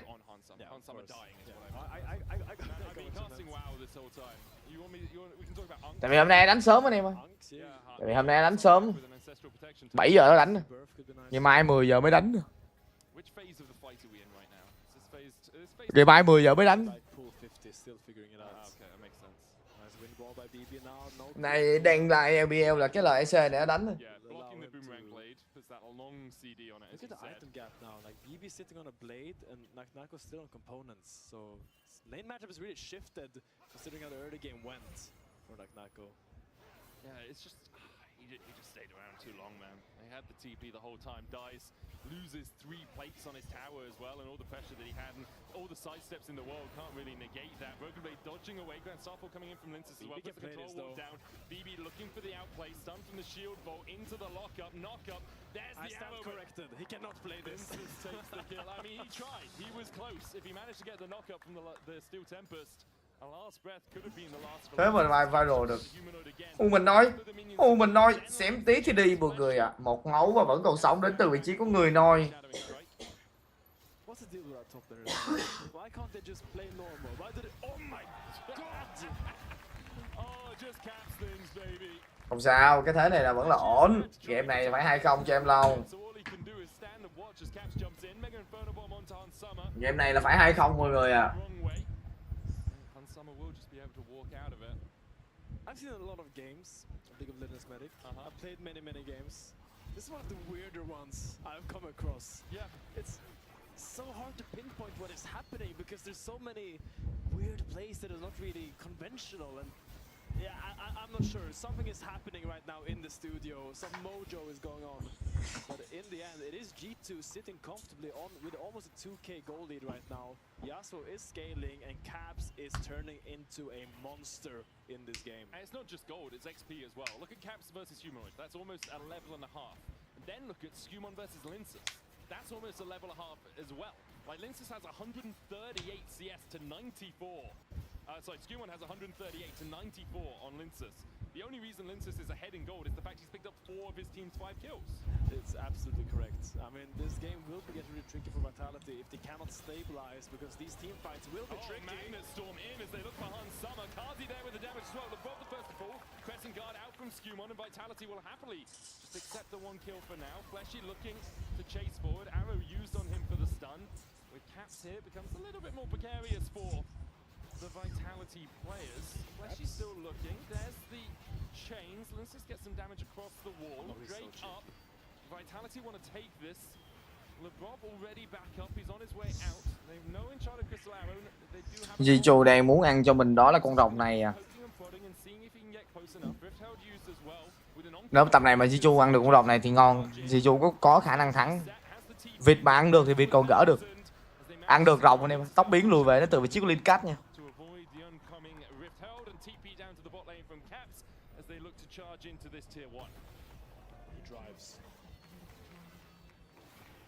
Wow, okay, so we'll actually be the dragon take for Vitality, denying that soul point for G2. And Cap's gonna really find it in that fight. He got a little bit too chunked early in that sequence, so... Oh, does he make the Apex? He does. Is he gonna hit it? Battery fully charged. Wow, fantastic. Fully charged. Problem is he's gonna get overtaken on the next straight. Yeah, use this full battery for that. But that's okay on Corns. Kazi flashes away. G2 looking for the tier 1 in mid and looking for a little bit more. As Flashy has to crash down his way out of the fight. G2 will take 2 towers over that play, and now they're looking towards Naknako, who is not in the best of shapes. No turret for him here. Caps on the chase. Naknako doesn't have flash, but does have that Gnar. Wallop, chains misses, Gnar into the wall. Caps Has a bounty on his head. Uses the clone wisely. Mega Inferno bomb just doesn't quite hit his Achilles heel. As Caps is able to survive. It's a tricky situation here. Humanoid is pushing out bot, trying to get a little bit of gold. That's a rocket belt rush Asir. He's not that threatening, I think, compared to what is across the Quá khó dành cho bên phía của with almost Việt mọi người ạ. Zichu vẫn là một cái tập thể khá là mạnh mẽ nha. Zichu vẫn là tập thể khá là mạnh mẽ. For them is this Pantheon. When he finds ult on side lanes, probably not on caps, but probably on this Yasuo, that's really where you can actually accelerate the game, because Dragon is running in 3 minutes. You probably want to make something happen a little bit before that if you want to be able to contest it. Yeah, very much agree. The question is, how do Vitality make that happen, right? Flashy has been in good positions often in this game. We've been seeing a lot of flashes into Magnet Storms. G2 stepping forward with the threat of Caps ever lurking on the horizon for Vitality. They do have to back away, manage to pick up a couple of their own camps, but will give up their red buff, and G2 still with that 2.5k lead, most of it sitting on their franchise player in the mid lane. Nako is going to be given some gold towards this top side. He'll get himself a tower. Only player really that matters with a lead. I know Fleshy is 100 and 200 gold ahead, guys, but I'm going to be honest with you. Supports being 200 gold ahead doesn't really matter unless you're really at an item breakpoint. Nako has 300 in advantage himself. Fleshy still looking here. Shattering Strike's going to land. Fleshy needs a crash down. That one can be tricky to get. Mày vẫn là cái thế trận đánh lấn lướt nha. Lão thật. Distorts back and dodges away from a humanoid's Emperor's Divide, which could have come out. And right now, we're either going to be witnessing a Caps LeBlanc masterclass or a Vitality team fighting masterclass. It's got to be. It's one of those two, and I'm here for it. I think the fact that Caps is now going to recall, get his Shadow Flame, be able to open up top lane behind Broken Blade if he so pleases. Meanwhile, I think Vitality, you need to start finding a little bit of fights, because if you just wait and let G2 scale up, I don't have a lot of hope for their late game team fights, unless Nako and Fleshy find some legendary combos. We'll have to see. You do have the Gnar Magnet Storm combination. X-Flash over here. Nope, Fleshy decides against going across the wall. A Baron available, 90 seconds still on the Dragon. G2 will want that for Soul Point. Vitality obviously will want to stop them getting it, but G2 could sack it in exchange for a Baron of their own. Yes, delay their soul, but a Baron allows you to push so much easier. A Baron is a Baron. Here, Caps tries to look for something on Nako. Don't think he's gonna die. I think he's looking for some gold. He's just pushing BB out of his thing. You see BB was walking down to this wave, seeing that big, juicy minion wave, and it's like, oh. BB, you got 2 items, dude. Like, that's enough for you right now. Sorry, Caps, please take the wave. I insist. Look, man, if Caps ever says to me, I need the minions, I'm good with that. He's getting the minions. Like, come on. You're welcome to them, dude. Has that 2k lead. Nash's Tooth on his way for Humanoid, but still a while away from being completed. 6-5. He will be sitting on a little bit more gold than his mid lane Patriot, or counterpart, I guess. Drake 40 seconds away. Fleshy and Linsus want to move in together here towards this blue to get a little bit of vision. Skumon realizes that's very much a possibility, so puts a control ward down of his own. Fleshy only has 1 control ward. Linsus has 1 as well. Now Nako now pathing towards this side of the map as well, but Fleshy and Linsus having to give up that control of the mid lane bush becomes a little bit trickier for them, with the Yasuo moving down and Humo staying up in the top lane to try and get the gold for that second item. It's hard for Vitality to really contest this. But Skumon is actually so empowered, because whenever he walks up, Vitality cannot go on him. As long as Ashe and Seraphine is behind him, there's no way they can ever... Tập này mà còn thua được nữa thì thôi, không có gì để nói. Zichu cất heo. Đánh bọn này đánh lên tao mơ quá nhờ. Bọn này đánh lên tao mơ quá nhờ.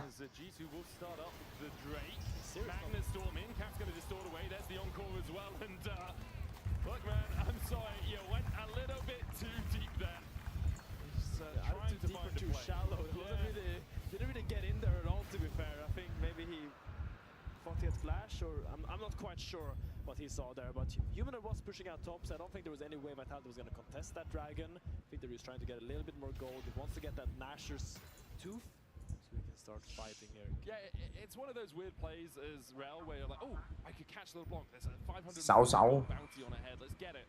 And then she just double distorts away, and you're like, I'm here now.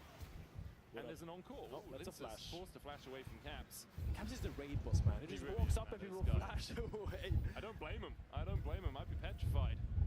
There's Fleshy has only died once this game, but struggling to find ways onto that back line, and it is a difficult team to do that too, because Ash and Seraphine just stand a mile away. You can't, as you mentioned, you can't engage onto the Xin Shao. You try and jump onto a block, good luck.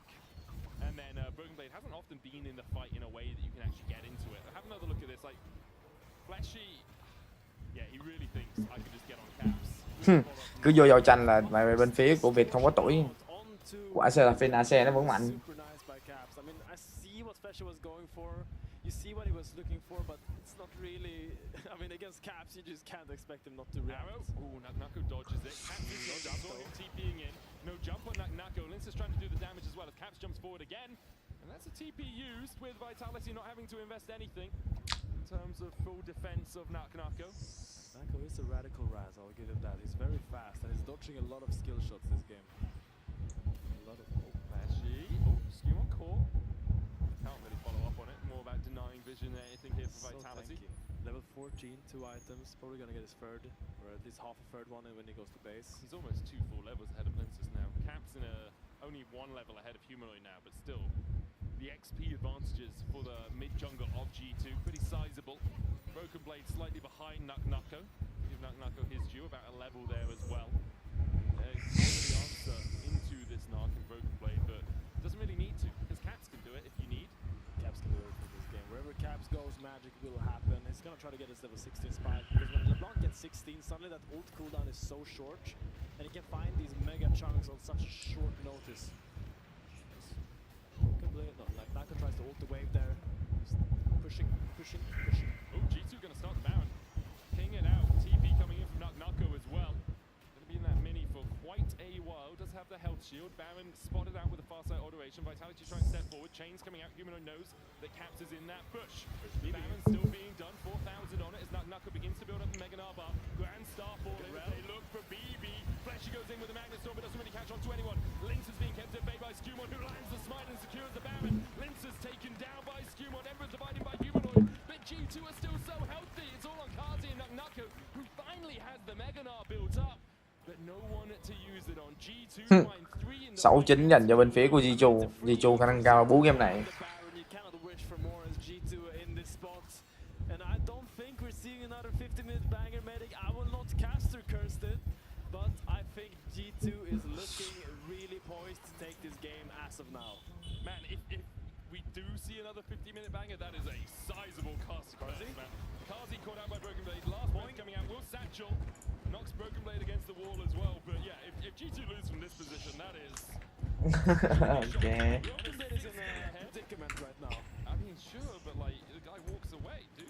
LeBron might be in a bit more of a predicament. Doesn't have the flash. Hansama, Skewmon, and Caps are on their way to chase in, though. Naknako does have a flash of his own. Has to use it to get away from the chains. And G2 with a 6k gold lead at 26 minutes and 3 dragons to their name can now push in with this Baron that they have for the next minute and a half. I mean, it's just been the Caps show. This is a picture-perfect mid-gap, if I've ever seen one. Just outplaying constantly, finding solo kills, and just snowballing the game by himself. Caps done. They don't have the follow-up damage, is the problem. Like, Kazi's there, Mega Inferno Bomb. Caps able to dodge to the side of it, walks away. LeBron takes most of the damage as Kazi flashes for it. Oh, he's angry. Say what you want about Vitality, but they're unwilling to give up. They'll always try and make the play as BB continues to push through the bot side. With the Baron buff minions and the 3 grubs, this tower melts underneath his blade. But they kind of stopped the siege. Kazi just had to use his flash for it, dude. I mean, I'm just saying, kind of holding on. Yes. Good play. The next 2 waves, I think, is where I decide whether they stop the siege or not. Because I think we should decide now. Okay. For now, they haven't lost the game. Caps is going in. Oh, hello, Linces / Naknako. Okay. This is Soul coming up. It is Soul. Mountain Soul for G2 if they can secure this. Naknako. Em đang thấy là một cái chiến thắng cho bên phía của Jichu mọi người ạ. Jichu đánh game này căng tay phết đi.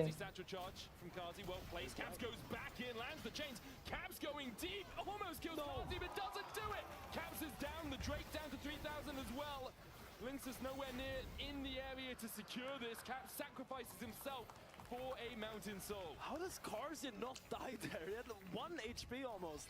It will be the Mountain Soul going over to G2, but I think still you're quite happy with that. If you're Vitality, that's a 1. Mà nó làm Jichu này nó giỡn. Đứng hình rồi. Anh em đợi xíu, lát. Not sure who got it. I think it was Lâu Matt. lâu lát cái. So he's a very rich little rat right now, and he's gonna try to take some space here, get some plays on mid here. I guess the thing for G2 is, it was the Baron going to get us anything more? Is Cap sacrificing himself there worth it? It's not. You still get the Drake, so you still have Soul. Yes, you've given is 1,000 gold. Yeah, I 100% get where you're coming from. It's not the biggest loss it could have been for G2, but it's also really not good. Let's see Carter's HP here. Yeah, I mean this is not worth. I mean it's still okay for G2, but you pretty much have the dragon. Yeah, Cassio didn't need to make a miracle happen there. He tried. I respect him going for the montage play, but you don't always have to go for it. I think the problem was as well, he went in thinking it was only Kazi, and then Humanoid shifting sands to where his clone, clone would be. So it's like, well, if I don't jump back, I'm just going to get Emperor's Divided, and then I'm probably dead anyway, right? So decides to jump back, gift some gold over to Vitality. Can they delay the game? Can they do anything with it? Because currently they are still in a monumental hole. 5k down and a Mountain Soul against them as well.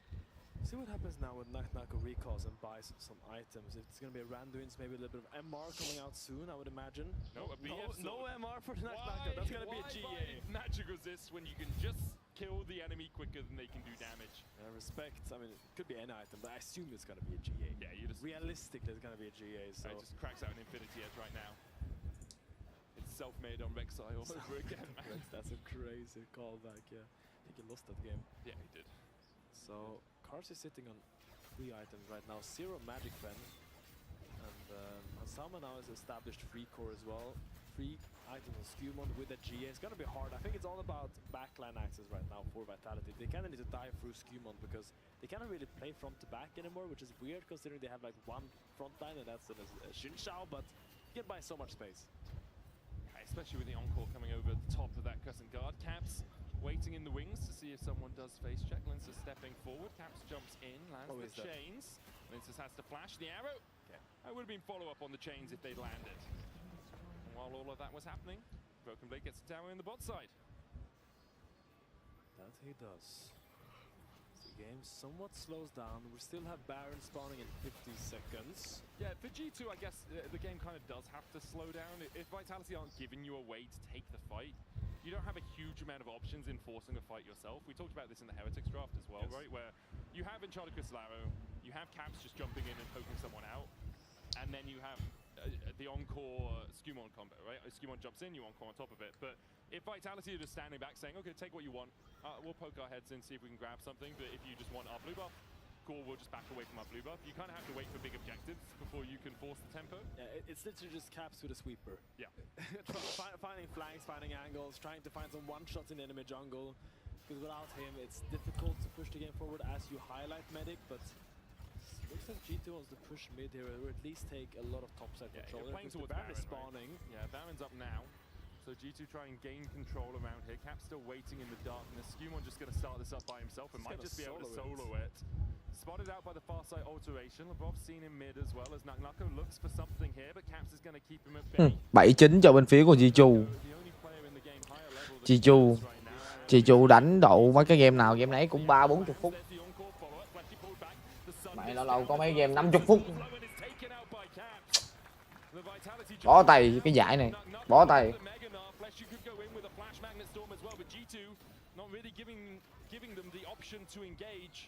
I mean, they still have the one-more combo, but they kind of need to find it now because the Mega Gnar is going to run out. So GT is going to start this Baron and dare them to walk through all of the Caps' one-shot potentials.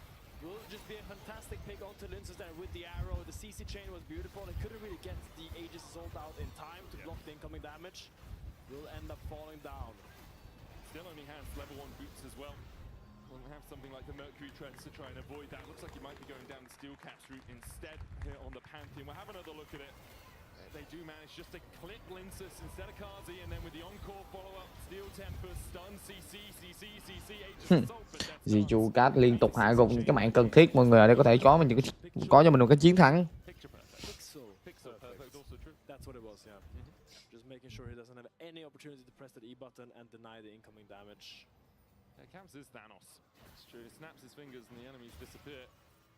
Apart from Nako, the one guy that has kind of held him at bay whenever he can this game. Skewmon now with the GA. And 3 items on Hansama, who does have a 2k gold lead. Hasn't really been about him this game. The last game was very much about Hansama until it was about Kazi. But for this game, Hansama has been a passenger on the Caps train, as we have said so many times in the last few years. Hansama is just absolutely chilling, being a little passenger princess here on Caps. I mean, Wild the ride, whole as you team said, is, yeah. I want to 70 say, 70 anh em ơi. Tập này mày Jichu đánh có khả năng Jichu thắng, linh hồn động đất 8k tiền. to a goodish level rather than excellent because Caps has been Yeah, exceptional. I mean, Caps is creating pressure out of thin air. He's just squeezing water out of a rock, making sure that no matter what Vitality has in offer, in store for him, he has an answer. So Again, G2 just waiting for this Meganar. Yeah. You see, as soon as he goes in mini, Caps is like, okay, we can fight. They jump onto Fleshy immediately. Nako's going to bounce his way away as well as Broken Blade looks to step forward. Nako really needs to get that Meganar stacking up once again. Elder up for G2 as they look to play towards it. Lynx is caught out once again by Caps. Aegis Assault to block the damage from those chains. But Vitality are walking into darkness. Nako doesn't know if there's someone waiting on the other side of that wall. And it's Caps again. The dash across from Nako. But pop goes the Nard. Humanoid tries to get in, but Caps dodges away. The encore. Humanoid pops the stopwatch, but pops immediately afterwards. G2 don't even need the Elder to finish this one off. And then G2 look angry after game 1. They're like, okay, we should have won that game. Now we're gonna finish it out cleanly. We're gonna play in their vision pockets and just attack them before they get a chance. Ở đây thì vừa có Baron và vừa có linh hồn rồng đến từ bên phía của Jichu, thì khả năng cao là endgame. Endgame mọi người. Towards those Nexus towers. Pantheon, you can try to ult out, but you're only gonna come home to a broken Nexus, I'm afraid. Yeah, Kazi has to try and defend. Has that Mega Inferno Bomb, but with bound up minions and a wind wall in his way. The Enchanted Crystal Arrow finds Kazi, and G2 will even out the series at 1-1. An impressive performance from their main man in the mid lane. Caps carrying the team once again as G2 step up and take us to 1-1. Honor LeBlanc. Honor LeBlanc. I mean, that play on mid where Nako's going in for the gank and he just breaks their ankles, switches back, one-shots Humanoid and then kites up. I think that was absolutely amazing. Right now, we will go to a little bit of a break, but when we get back, we're gonna see a fantastic game 3 as the desk breaks that game down.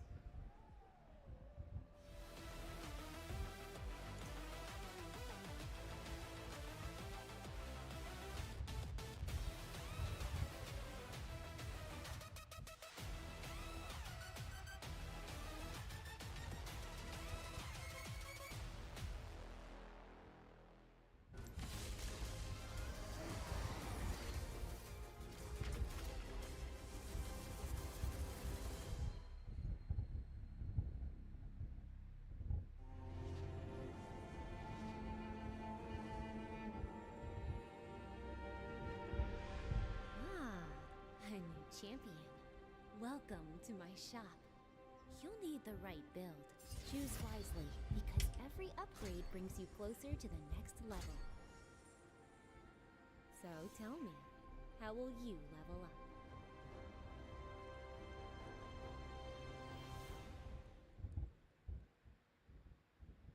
Want to find your fastest server every time? Express like a pro and optimize your connection in one tap. Express in game without ISP throttling. Express and shield yourself from DDoS attacks. Express and choose the VPN trusted by gamers everywhere. Express VPN. Experience gaming the Express way. Fast, stable, competitive.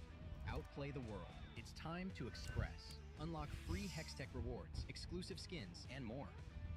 Scan to subscribe.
What's the deal with our top laners, man? Why can't they just play normal? Why did it? Oh my god! Oh, just Caps things, baby. We can fight it, we can fight it. Rel's going deep, just fight. Attack, dash, guys. I got it. We're in. Asia. W. I'm fine. I'm still at W. Ulti. I was doing NPC, hitting the Igbo. Nice try, guys, nice try. Caps is the greatest player we've ever had in Europe, but often we think to ourselves, maybe someone else can finally reclaim his throne. But time and time again, Caps shows why he's the greatest. As we break down the Euronics play of the day, I wanted to show you why this play is so great, because I think a lot of people will just focus on the mechanical side, which was fantastic by Caps, and we'll look at more of that later. But this is actually a game-winning play by G2. And the big reason is because of the numbers advantage that Vitality would have had. Now, Naknako had a really good early game, and he was able to proxy this top wave, which allows him to move and make this a 4 versus 5.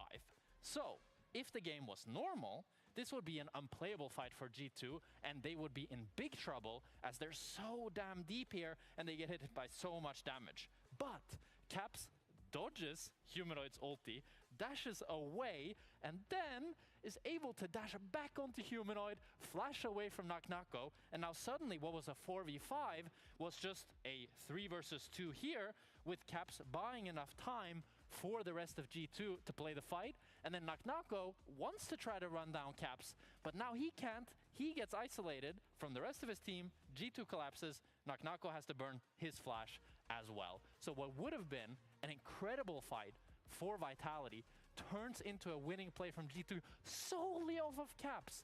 And we have some other plays as well that, you know, I don't even need to break them down. I think we can get them up, I hope at least, of just Caps absolutely smurfing this game, because his mechanics was incredible. The way he was able to just maneuver consistently and find these plays, I mean, this is some of the most 1v9 mid that we have had in a long time. His reaction speed, his mechanics, it was just absolutely insane. I mean, the plays speak for themselves. Like, I was down to doubt Caps. I was down to say Naknako could be the new, you know, it could be the new guy at the block and actually start carrying for another LEC team, but I don't know. Caps is inevitable. How dare you? How dare you? Like, we can never count out Caps. We never can. Look at those stats.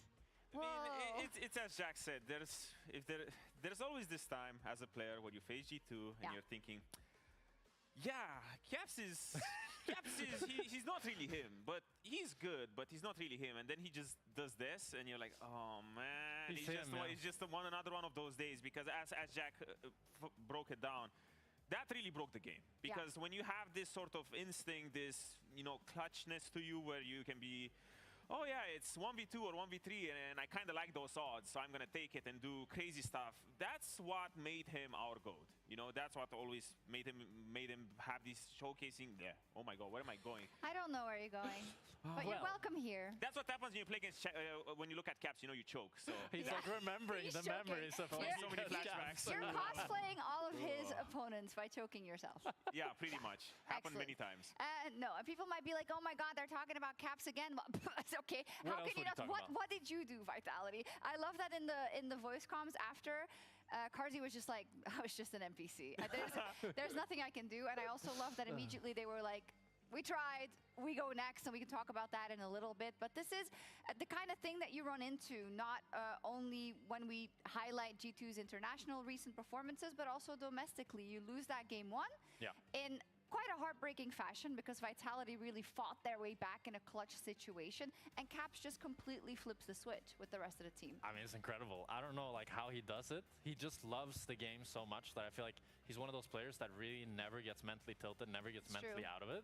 And I think going up against Naknako, we had the same expectation of him, that he would be the difference maker for Vitality, and he had a great early laning phase. I thought things could look up. He did. So the thing that was extremely impressive about Naknako, he played the counter matchup and he was winning. So when you get to that point where you're winning even though you're not supposed to, you have a bit of responsibility on you. Right now, he's 1.5k gold down, gets this Great trade over here. Sets his lane up for success soon because the Yasuo just came back. He needs to win this lane. Yasuo keeps needing to find windows to win. And right now, he has plenty of opportunities to take the small win. Even though you would base now, you come back with items. You are winning the lane with 2k gold in the bank. Imagine you spend that 2k gold, you're winning even harder. So what happened was that he has plenty of opportunities, even now, even at the proxy that we just saw earlier. Take the base, take the small win, especially right now. You have TP up. You don't need to style on him. You don't need to win with all this gold in the pocket. You can win even more. Give up the 3 minions, win harder, because after this, you are the only shining light. On there the were side so many recalls cancelled. Yes, we're still going, and now he's dead. Now he's dead. But, okay. So that's he got into this position in the first place. Props to him, well played to him. He did amazing. But when you face G2 or any team, when you face a good team and you're at the highest level, you have a certain individual responsibility to take those wins, to transition those leads into wins for your team. Because if you would have based at any of those points, all of a sudden, Linsas has more plays that he can do with you. Humanoid gets unlocked. Maybe you can proxy again and stop caps. There's a lot of things that you can do, but they never even got to the place where they can have these sort of opportunities. Yeah, it's not about solo losing the game. That's not what we're talking about here, but it's about what can you do with your lead. And honestly, I feel like this is something that we've been talking about a few times today, but even on the pro level, sometimes pushing your lead is not as easy as it seems. Although I do feel like here, it was easier than it seemed. He just had to back. Yeah. I mean, I think the contrast is what is so interesting, because we have Caps, who gets a lead, takes over the whole game, makes it unplayable for Vitality, while Naknako gets a similar lead. He pretty much got a solo kill. It was like a tiny bit assisted, right, by the support, but he still was able to build a huge lead on Broken Blade. But then he kind of got greedy, some mistakes happened, like you said, and then once he died, suddenly the lead is gone. I'm just saying, when you're laning top lane and you win, feels good, because you don't often just win and jungler doesn't interact with you for a while. So I get it. I've been a criminal a couple of times. I've done the things that he has done. You've won lane before? Not often, but when I would also not base and just die, you know? So, yeah, it's one of those rare occurrences, but... It is. We're about to head into draft for Game 3. This is, of course, where... Yeah, I'm looking at you, Pad. You can't hear me, but I'm looking at him. Because the incident, right? We're never going to forget the incident where in the playoffs they played KC in the last draft. Carzzy was put on Seraphine. No. Yeah. They already made good on that. They played well versus KC in all those 3 games, and they didn't make that same mistake. They had a couple of draft oopsies, maybe some would say, against MKOI. Yeah, I mean, got away with murder. It was pretty funny to talk with the players after that game, because both Linsas and Fleshy was very honest in that they didn't like their draft. They thought their draft was losing. And yeah, not saying the kindest words to the coaches. So hopefully, I think Vitality as a team don't really have a champion pool issue. So it's weird to me that they often find themselves in very strange drafts. I feel like they should always be able to end up with a cohesive comp, because all of their players can play the normal champs, and even Naknako can play a lot of the weird champs as well. Exactly. It's just a symptom of overcooking. When everyone is so comfortable to take everything, you don't really think, I guess, where you're saying, oh, this is my tier list, this is the best champion, I'm gonna pick it and I'm gonna carry. I can just play anything, you know? And then by the end you end up having this weird little soup. Let me ask you, I mean, they should put Naknako in a good position, right? Because he did have Broken Blade's number twice. It's just that they didn't really follow up. Well, they are first pick, so it would be quite unfortunate. It would be hard, actually. He's probably going to be putting the Cassante in the bag or something like this. The times of carry top laners are over, Naknako. You are on blue side. Huh? So do you think Renekton is... I feel like Naknako's had a ton of success just blind picking Renekton. And any lane stomper is what really Naknako is loving. But right now the Nami is very open. winning, NEU. Across the world. The most winningest. The most winningest. Probably going to be paired up with the Corki or the Ezreal. That's kind of why they're looking to pick it, I think, because those are the flexible. the two premier... Game 3 anh em ơi. Thế là hôm nay không có 2 game rồi. Game 3 anh em ơi, game 3, game cuối của ngày hôm nay nè. Cơm nước xong rửa chén rửa bát nữa rồi. Xíu nữa.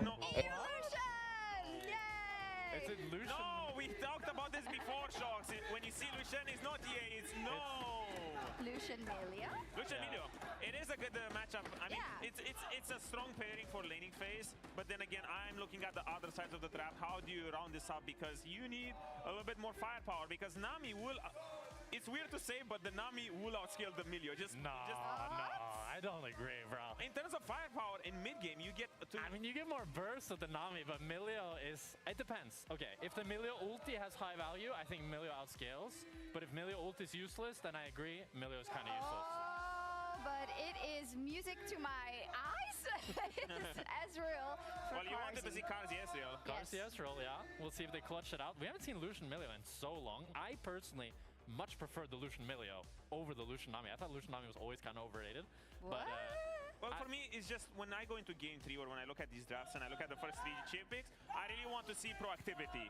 Champions that can force stuff on the map. When I look at the Milio, I'm just thinking reactivity. You're just waiting, you're waiting to react. You have great tools to react, but right now I want to see a little bit more. We see the Syndra locked in on the side of Humanoid. Syndra.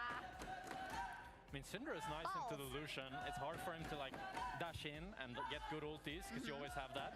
And then just the Sion looking for BB. I mean, it's solid, right? You just get some front line. Also, Vitality. One of the weaknesses of their comp is they don't really have great tank killers. Yeah. Because like both Ezreal and Syndra, they have high burst and a lot of range, but not the most DPS. So I think Cứ để nó bích xong nha anh em ơi. Cứ để nó bích xong đi. Syndra ra Ezreal với lại vị trí của Nami. Em Long đói quá, em Long lai thông từ chiều đến giờ, từ trưa đến giờ anh em. Lai thông từ chiều đến giờ. Đói chứ mọi người. Đớp nhẹ thôi. Lai thông có nghĩ đâu. Này nghĩ được có tắm cái là vô làm tiếp à. Aatrox? No, it's not good into Lucian Milio. If you're thinking at tank killers, it's not. Camille is very good here, but I don't think Camille is playable. No. I'm not sure, but Camille into Lucian is always really nice. It is nice, but I feel like it's just gonna be one of these standard drafts from both sides because you can't really find a good killer, good tank killer on top lane outside of the Gwen. Yeah. So you might just be looking at 2 tanks, looking to make this game mostly about the ADCs and the utility around their of their supports rather. Yeah, I agree. As mid laners, they're getting banned out by Vitality. They're kind of trying to target Caps, which I think is definitely a good plan after that game too. Try to not allow him to have a winning matchup. And as you said, Odo, I mean, with the Gwen ban, we'll have to see. I think maybe Vitality will just go Renekton. I could see it, to be honest. I can see it. But it's not the most exciting. It's not exciting at all. We might run into the elusive 5-pick jungler from the side of G2 because there's just realistically no onus on them to pick the mid lane or like the jungler now on 4 when you already get to see all the cards. Come on, predict something. Predict something? I'm predicting a fat Cassante on the side of Vitality. Okay. That's my hot prediction of the day. Renekton for Knock instead. I feel like he's going to want Renekton. You really want Renekton when I don't want Messi Renekton. can hit the football at you? I think he wants Renekton. Oh, yeah. I don't think Caps will look in Fizz. Wait, actually, maybe? No. I mean, TF would be interesting. It provides some CC that G2 really needs. I think some sort of CC mid laner makes a lot Này, bên phía của Việt mà đánh cái đội hình này khả năng cao là Việt cút luôn game 3 mọi người. Việt cút luôn game 3. Em không nghĩ là bên phía của gọi là Jiu thua được game 1 đâu. Lì xì thôi, lì xì thôi.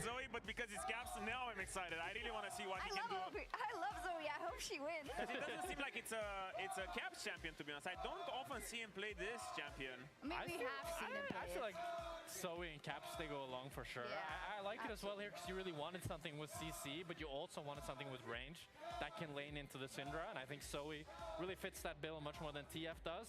Although Mundo here is very, very nice. Why? Because there's only really one CC for G2 thus far, and it's a Zoe bubble, right? So it's really easy to keep that Mundo passive up. And just as we talked about how Vitality carries don't have a lot of DPS, it's the same thing for G2. Lucian, not the greatest tank killer. Zoe, not the greatest tank killer either. So Mundo and Sion should have a really, really good time this game. Well, here's my counter-argument. Mundo. Oh, Aatrox. Ooh, I don't really think that's a great matchup, but it's going to be all of a sudden a lot more about execution for Vitality. I don't think it's that easy for them. What if it's Mundo top, though, and Aatrox jungle?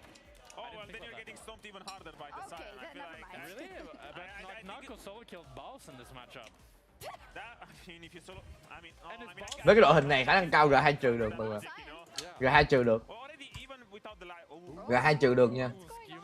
Ui, mà tài kill có 24.5 thôi à. Anh em mình làm cái tài kill đi. Anh em mình làm cái tài kill đi mọi người. Game 3 nè. Anh em mình làm cái tài kill nhé.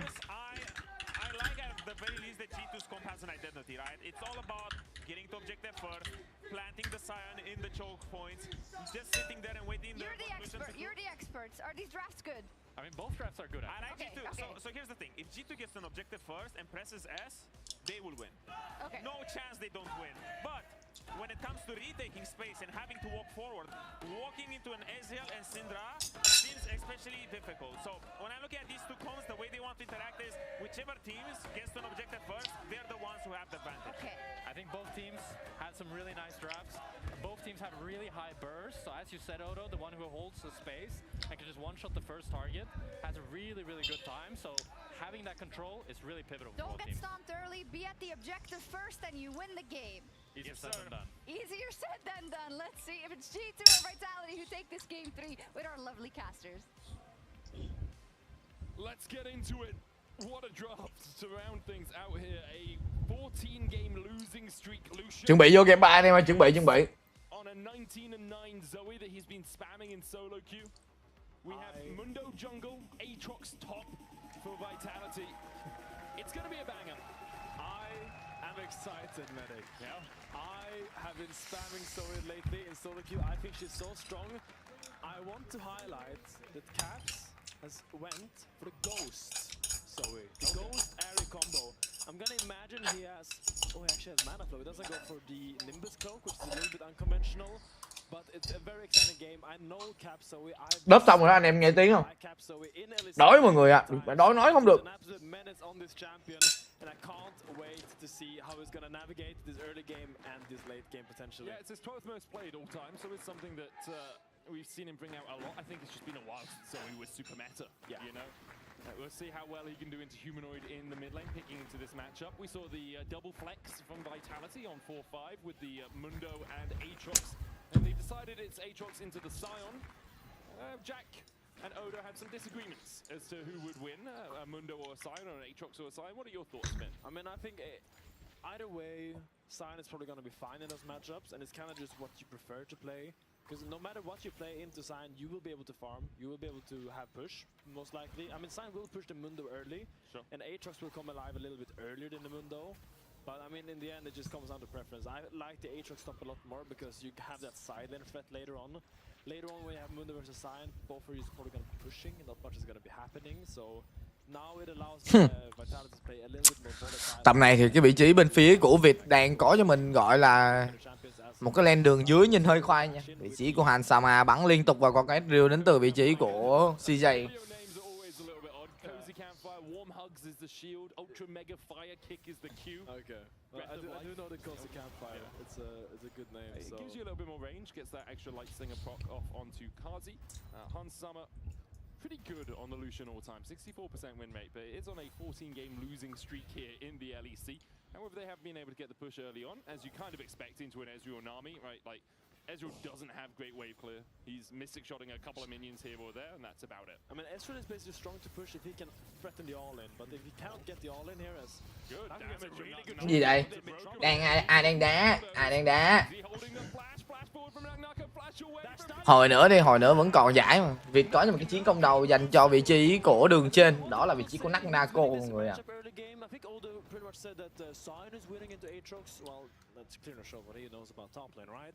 So super nice trade by Nako there, getting a fantastic trade with the pullback on the W Infernal Chains into the big Q3. Chases down Broken Blade, as despite the flash, he did have that dash stab.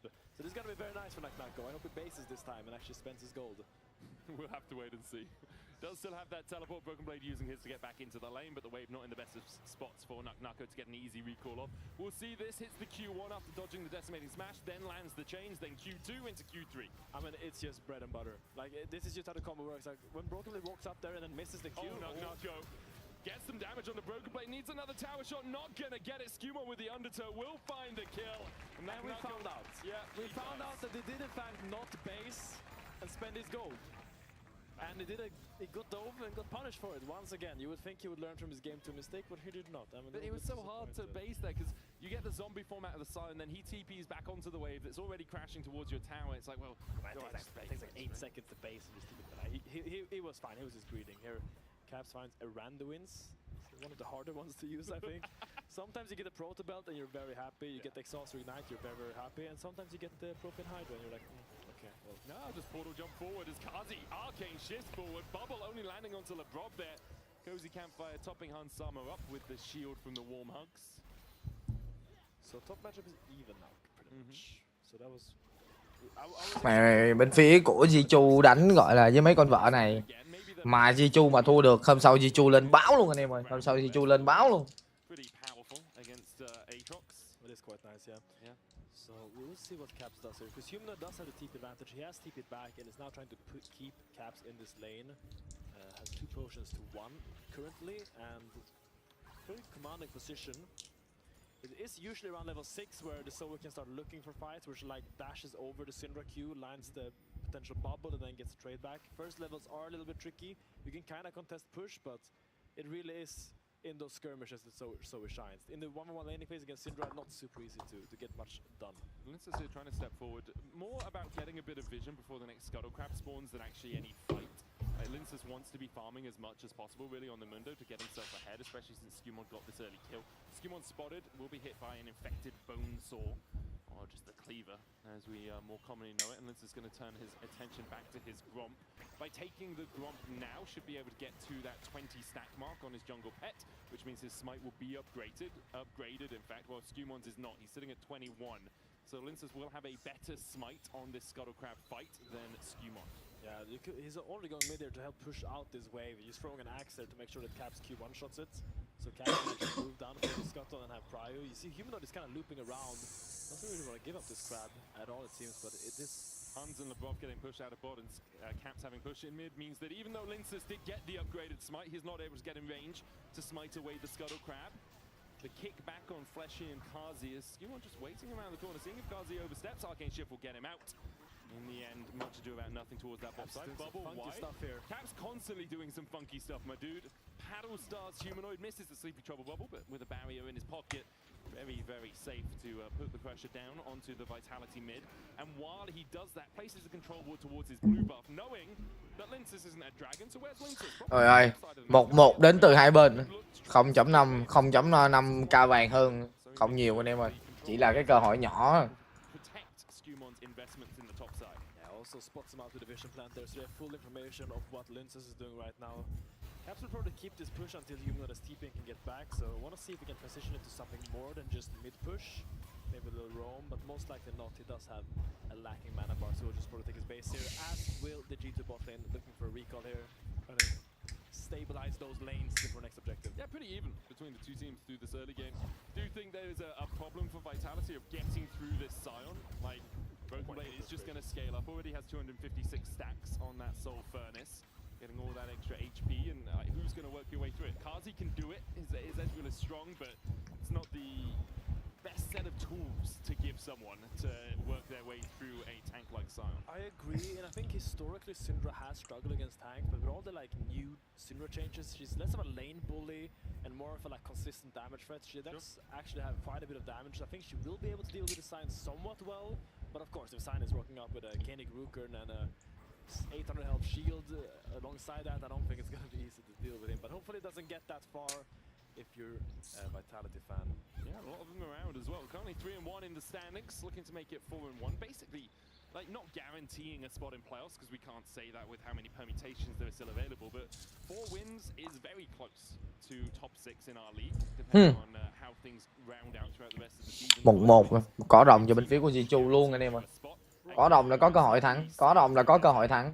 Definitive, that's me saying historically 5 wins would get you in to our top 6 in most occasions. It obviously depends on how the rest of the results go. G2 currently sitting at 1-1. The loss against Fnatic last week has stung, but this week they've shown up a little bit stronger. We've seen some good sides of them, and we've seen some poor sides of them. Game 2, very solid. Game 1, a few mistakes made that didn't need to be made. Absolutely. So Linces actually picks up the Protoplasm Harness. Yeah. They get that right, which is basically another Mundo ult. So now he has 2 Mundo ults, so it's gonna be very, he'll be able to go wherever he pleases pretty much. So that is his passive. Yes, and now he pleases where he pleases. into the topside river. Currently deigns him to perhaps make a sojourn up towards this top side. Naknako trying to move across as well. Caps does have to push it mid. Human is going to have to answer that. So it'll be a 3v2 if Caps moves first and begins to do so. Tricky. Yeah, I think Vitality are realizing they can't really contest. Caps already in the fog of war. Bubble going to land here. Tidal wave there for the follow-up onto Lebrov. Gets the kick back onto Fleshy, down to 200 HP, but still holding on to that breath of life. So it's a game of chicken in Boston, I feel like. When you have so many combat summoners still available, the heal, the barrier, the heal, like the health bars are fake. Yeah. Like you don't know how low someone is when there's a barrier and heal coming out in a moment's notice, so... Emilio are also giving you about 150 HP back, alongside getting rid of some of those CC effects. As you say, Nucko pops the World Ender, and I think Skumon's happy enough just to back away, takes that ultimate, and then retreats out of the fight. You thought they were going to go for more there, didn't you? As the Scatter of the Week's going to land on the Cavs, Unleash Power! Humanoid finds it, takes the nap afterwards. Sweet dreams for Humanoid. And it's done after game 2 where he got humbled by the LeBlanc, and here Linsa's rolling up with a big binder. Vẫn là 1-0 nha. Bây giờ là có con rồng đầu bên phía của Jichu đánh thoáng mọi người. Có con rồng đất là đánh thoáng à. Would just be a little bit of a CS denial there as we rewatch this mid lane fighter. Caps a little bit overzealous here. Really wants this cannon minion, but Humanoid just has the exact amount of needed damage. Flash comes out a little bit too late as the Cinder À, ở đây tập này thì gọi là 2-1 cho bên phía của Việt. Việt có mạng nhưng mà Jichu lại có rồng. Một bên hơn mạng, một bên hơn rồng. Một mạng thì không ảnh hưởng nhiều đâu. Còn quan trọng là con rồng mọi người. Rồng thì có thì đỡ. Có đầu game dễ đánh.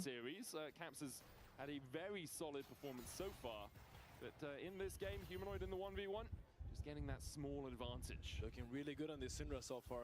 Very commanding laning phase and almost 400 gold up on Caps. Sitting on a dark shield stacks as well. Stun connects. Flash is here behind. Humanoid doesn't have the unleashed power right now. It's the false alarm. This will be a wave push out for Caps, but still Caps is level 9. Syndra is now halfway to level 11 almost.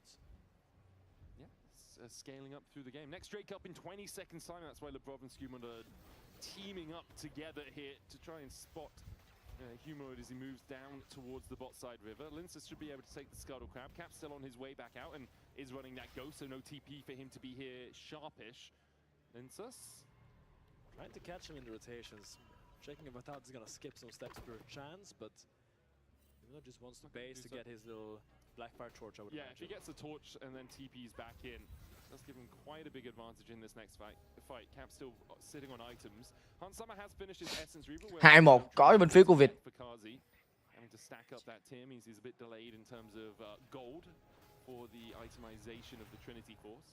Dragon started though from Vitality here. Syndra will rotate down. Won't even use the teleport, which I find a little bit confusing if you wanted to start the Drake. So Mundo goes off it, waits for his minion to push, and he will go and start it once again. A couple of pings coming out from both teams as Nucko and Broken Blade trade towards the top side. Chains for the pullback. Cap still looking to get up here. Nucko is about to realize he's in a 1v2.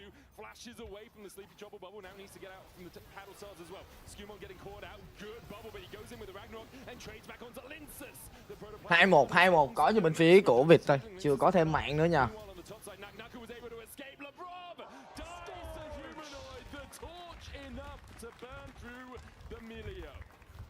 Wow, 3-1 có cho Việt luôn anh em ơi. Jichu càng đánh càng thua, vãi chó Jichu. He just walked out of there scot-free. Tanked up all the damage, all the bursts from G2, and then they had nothing left in the tank. Humanoid just walked up and killed them. Yeah, huge as well for Vitality. 1,000 gold lead. They get their first dragon on the board. There is an Ocean Soul in this game as well, and both teams will be looking at that very hungrily. We'll have another look at the play down here because Linsus goes on to Skumon. They know he's here. They know he's waiting, and they think they can take the fight. And at this point, I think they were a little bit more concerned. Yeah, I mean, they thought they had a damage to get through him, or at least they're trying to get something back. Can't really go further than that, and now Humanoid is already there. Caps rotate the top, so it's a 4v3 scenario, and you just don't have the numbers to actually commit to this fight, and Humanoid punish as well. Yeah, he really does, and the only gold lead now for G2 is Skumon in that jump. 3-1 anh em ơi. Mẹ, đánh hồi nữa rồi, em nói gọi thiệt với mọi người, đánh một hồi Việt win luôn. Ảo giác liền, ảo giác cho anh em liền. Humanoid had a really big Lissandra play in game 1. Game 2 was very quiet, but now has really come out swinging here in the third game of this best of 3. There's an early swap here from the G2 bot lane, pushing up here, kind of mismatching, because We kind of forgot that swapping is a thing after Riot added the quests, but now in the mid game here, you can still put your Sign bot and you can still put your carry bot lane into the carry top. So like the Aatrox cannot now play aggressive because there's a Lucian Milieu staring down his tower every single wave. And the Sign, he's Bing chilling against the Syndra. He does not care. Even though he has a 4-mil, he is farming. If you're Humanoid though, I don't think you mind this too much because of how easy it's going to be to get splinters against Broken Blade, right? You get to that 120 stacks, you get a huge amount of extra damage across all of your abilities, so obviously he wants to be killing people, but he still has the timers to be able to kill people, like you can TP fight if it begins, you can play around that next Drake. For now, being 2-0, getting yourself to that 120 splinters as quickly as possible makes sense to me. There's always the threat though of Unstoppable Onslaught into Skumon just sprinting at you.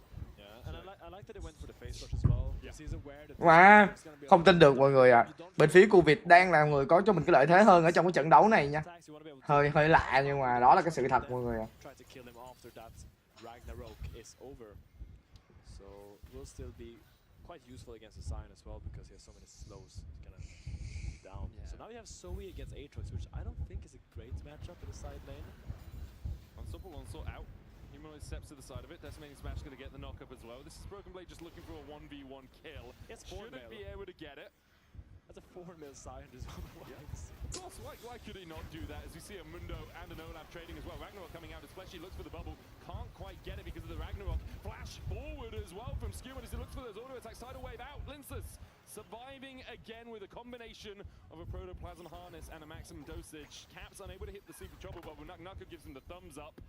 Broken Blade almost got the damage there down onto Humanoid to stop him from getting the reset. Behind as well as Broken Blade overstepped, walked through the tower. Linsus on the chase. BB still has his flash. Scatter the Weak not gonna find him. He flashes away from it. I don't think they'll have the damage to go through the Soul Furnace for now.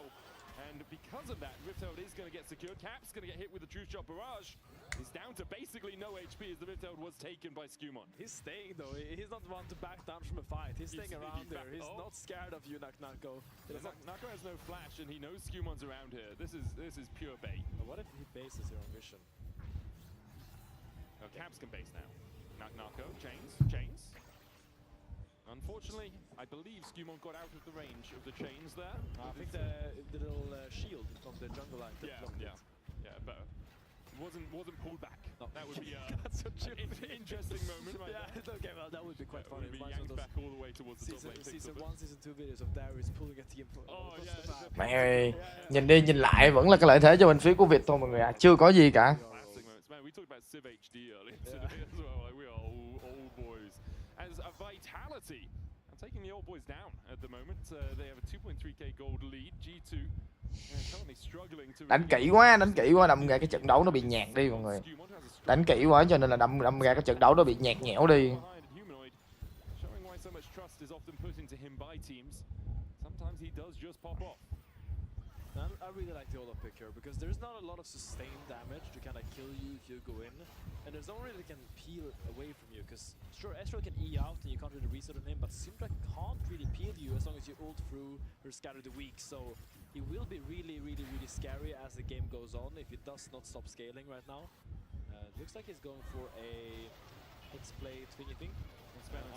Yes, Hexblade thingy thing as a second item, so we'll give him more attack speed and movement speed to chase down people in his fights. Nhưng mà vô mấy cái trận quan trọng thì đương nhiên là đánh kỹ rồi. Những cái trận này sẽ là những cái trận mà phân chia đầu bảng này. Anh em gặp phải đối thủ mạnh, anh em thắng thua tụi nó mới biết là anh em có thể đứng ở đầu bảng hay không chứ. Còn anh em gặp cái đối thủ yếu thì nó cũng vậy thôi. Với lại là thắng được thằng mạnh mới chứng minh được thực lực chứ đúng không mọi người? Phải là căng tay á, Like Aatrox rotated down fully, but Humanoid rotated mid fully, and you know Caps and Beaver is pushing these side lanes. Like, okay, they'll probably get this dragon, so they in the end they get what they wanted, but paid a little bit of a big price for it. Yeah, giving a little bit too much over to the enemy team. Right, Humanoid was with Cardi and Fleshy in mid, being like, okay, well we really want mid prior, so we're gonna put 3 people here. But then cứ bình tĩnh coi tụi nó đánh rồi. Vẫn là 3-1 có cho bên phía của Việt. 2 KT dẫn trước, 2 con rồng. Với cái lượng rồng như thế này thì em nghĩ là Việt cũng có cho mình cái cơ hội chiến thắng nếu mà như Việt đánh đúng, Việt không mắc lỗi nhiều thì vẫn có cơ hội mọi người.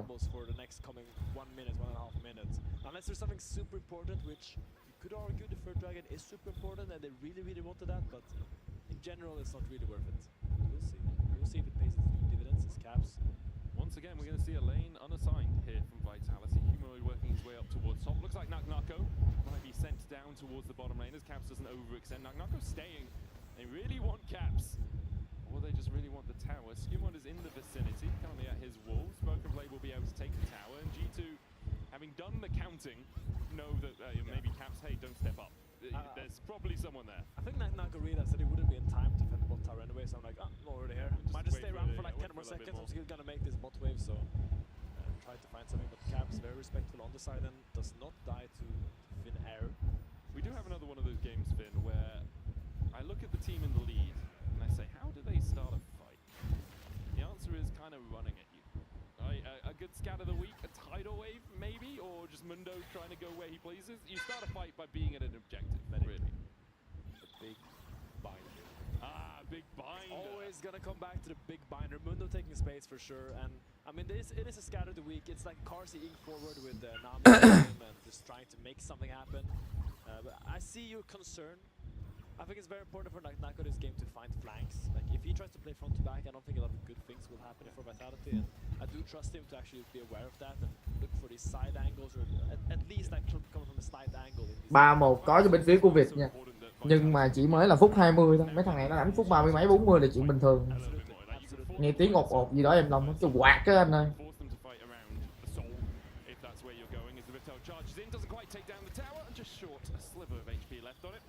G2 seems to be a very well slow push in a wave, get a bit of health, get a bit of gold back, and then reset. Humanoid's gold lead hasn't extended. No one's gold lead really for Vitality has extended. They're sitting at 1.8k lead, and they haven't really been able to pressure the G2 into doing anything untoward. With 2 items on Caps, on Hans Summer, on Skimon with that experimental hex plate, on its way for Broken Blade as well, and on the other side 2 items apiece on the jungle, mid, and AD carry. Game has definitely slowed down. Cars is trying to get some semblance of push in the mid lane, trying to crack the tower a little bit, but now G2 decides we're not going to care about this mid tower. We're going to rotate top here and see if we can attack Humanoid because we do have Olaf. Scat of the week and gets the slow onto Skewmond and then has to walk away. This will be a tower over to G2. Meanwhile, nothing really doing for Vitality on the other side of the map. G2 happy enough with the turret. It's like, okay, we're slightly behind. We'll just take the gold we can get. We take those. So Cars and Hansama looking at each other here. We're just going to see if Aatrox can actually use his bot push. I think he's quite close to the Thunder Sky, so probably want to look for that base soon. Does not have a lot of armor pen yet, so we're gonna have to see him really get free items before he really starts punishing this Sinus side, because LeBron has to flash away. Tidal Wave coming out as well as Hansama dashes forward with the culling. He does take a binder. Caps are beginning to collapse. Lince's trying to dodge away from the Sleepy Trouble Bubble. Quá tuyệt vời. A minion in the end. Summoner's burnt with a heal for Flashy and LeBron's flash. I mean, it's a good trade. You got no flash on Emilio now. I mean, he will still probably be playing very safe, so might end up being a nothing burger. But Caps will just go back into the top in here, start pushing. This game is very slow. I mean, Flashy has a small window here to get a little bit of vision towards this bottom side, but only vẫn là 3-1 thôi, chưa có chốt được cái thế trận hoàn toàn đâu. Oh, that's a far side automation going down from Kazi, I believe, spotting out near the Razor Beaks. But Vitality with 40 seconds on the Drake want to get their resets off, go replenish your water. Mày khó nhờ, mấy cái trận như thế này khó nhờ. Second or bits of items. Humanoid are looking towards mid, Cosmic Drive and the Blackfire Torch.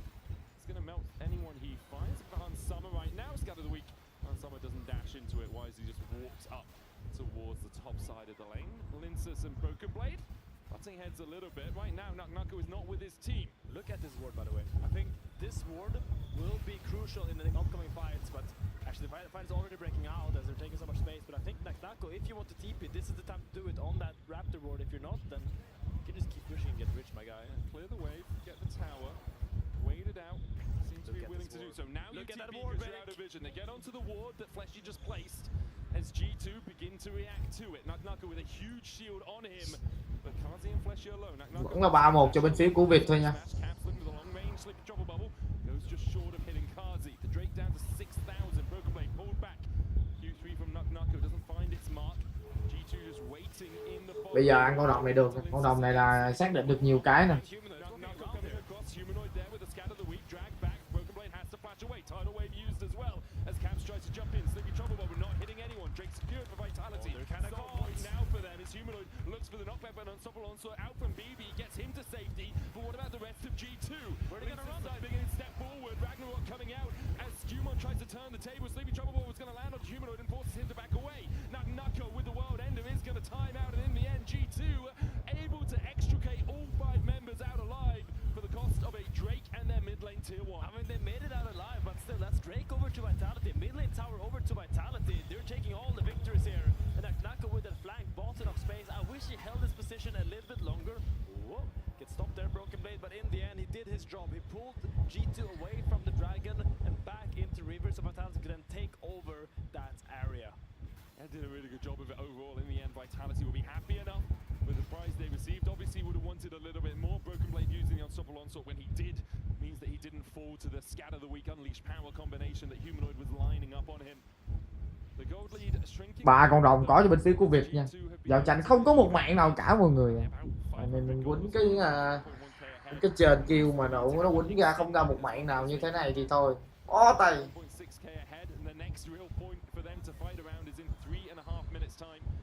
Ocean Soul on a Mundo is going to be very difficult, and Aatrox as well.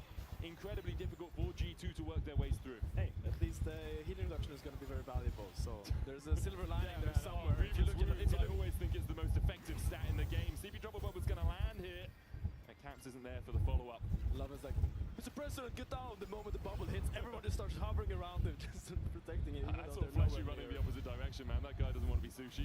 Okay, like Kazi can eat it. You get hit by a bubble, you deserve the consequences. That's my viewpoint on support. 3-1 nha. Cái cơ hội vẫn còn cho bên phía của Jichu mọi người à. Chưa hết đâu, chưa hết đâu.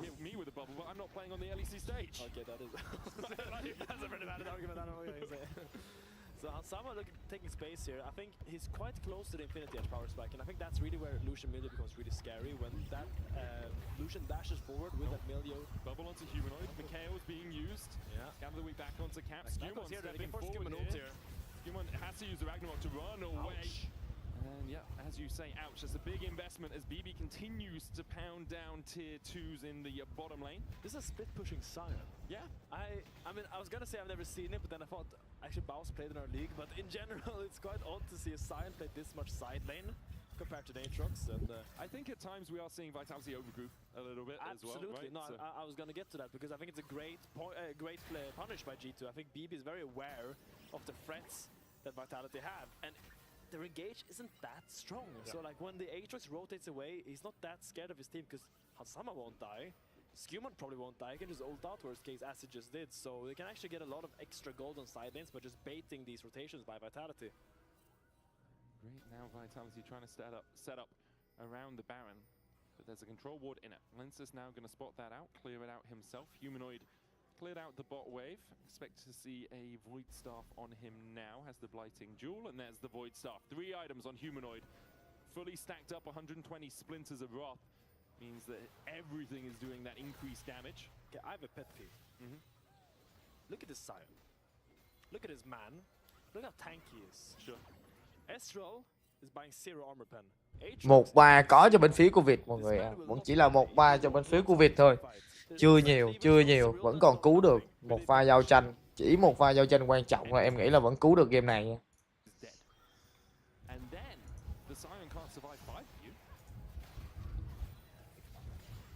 Saying it's good logic, but it's logic I didn't think about that. You're making a great point, Medic. Okay, so we will see if that actually bears fruit, because I'm a little bit worried that this Sion is growing very rapidly, becoming a bit of an issue, because he will just walk up in these team fights, and I don't think Vitality has damage to deal with him. We'll see if Humanoid can get through with his bit of magic penetration. He does have the Sorcerer's Shoes and the Void Staff, so maybe that's enough. But I agree with you, I'd like to see a bit of armor pen. I guess the Olaf Q shreds armor a little bit, so it's not too bad maybe. The Olaf Q? Yeah, Olaf Q shreds a little bit of armor. Yeah, but the Olaf is on Sion's team. So him shredding the armor, I think, is counterintuitive in this regard. You played on CLG. You can make that argument. You can make that argument, yeah. Truly counter logic. Linsis here. Dodging to the side of the undertow, coming out of Skumon. Good damage onto the rod. There's the culling as well with an Acroprism onto Broken Blade. He's down to about a third HP. Skumon now having to retreat. Sleepy Trouble Bob was going to land onto the Mundo. Tầm này thì vẫn là gọi là 3 con rồng, cùng với đó là anh em nhìn cái lượng đồ đi. Việt đang có cho mình cái lợi thế trong giao tranh này nè. End trong quả này mọi người ạ. This is Ocean Soul with no jungler for G2. Vitality looking to clean it up. I mean, they were not tanky at all. Skewman runs in there, just gets one shot by all of Vitality, and now Caps may be in trouble. He has to flash away. Kazi's not going to chase any further, doesn't need to. There's a Baron and a Soul for Vitality. Caps taken out by the true shot barrage. Kazi finds his man. Tài kêu khó rồi, cút luôn rồi chứ khó gì nữa, bé hột lù ơi. Cút luôn rồi chứ. Cậu mà em cứ nghĩ nó quýnh, méo gì nó quýnh không có kêu, nó toàn giao tranh rồng, thằng thì bỏ, thằng thì thua quá trời rồng, mà giao tranh thì không dám đánh thì sao mà win. Việt có cho mình một cái gọi là một cái lối đánh khá là ok trong trận đấu này mọi người, kiềm chế hoàn toàn cái lối đánh bên phía của Jichu. Jichu hầu như là hoàn toàn không làm gì được bên phía của Việt luôn. Tại vì nhót luôn Jichu. Cams of Vitality, you see their massive greens, they're smiling, they're having a fantastic time while they're just running G2 across the map. There's a tiny window. Humanoid shows up, doesn't have TP. Broken Blade does have one. Skewmon has the Ragnarok. You could just sprint in and look for the steal. Skewmon's working his way across there now. 5,000 on the Baron. I think it's going to be too late. And there is the Baron for Vitality. There was a very, very small window where G2 could have tried to contest, but without Caps' TP, perhaps without the knowledge of exactly where the TPs were for Vitality, they decide against it. Vitality now 5k ahead of G2. Lessons learned, armor pen does not matter as we look at this fight again. Broken Blade, you see he's trying to take space here.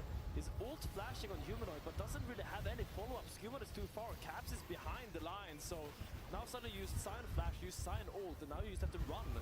But Skewman decides, no, we're not running, I'm gonna do whatever I can here, and tries to get on Humanoid because they know we have no flash, but does end up falling here as Caps. Bên phía bên đây Việt đánh nó cũng dính nha.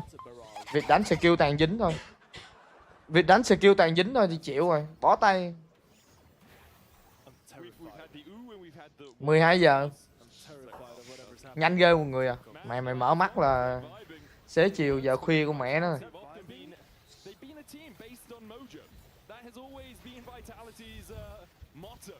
Right?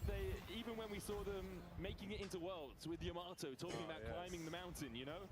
It was always a team that relied so much on individual skill alongside good macro. Tidal wave coming out as Humanoid is called out, gets the scatter of the week back, and Hansama almost dies. Meanwhile, on the backline, Kazi's getting chased out by Skewmon. Skewmon trying to flash, but can't kill off Kazi. And now Linces turns it around. Caps rocket belting out of the clutches of this Mundo. Another scatter of the week hitting onto Broken Blade. They've lost their jungler once again. A long-range Sleepy Trouble Bubble not going to be followed up by a Paddle Star. Meanwhile, in the mid lane, Nako continues to knock on that inhibitor tower.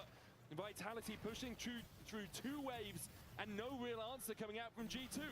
I mean, their mojo just all over the place right now as they're pushing in inhibitors here. 1-7 anh em ơi, chuẩn bị là end game tới nơi rồi. Em Long sắp được thở rồi.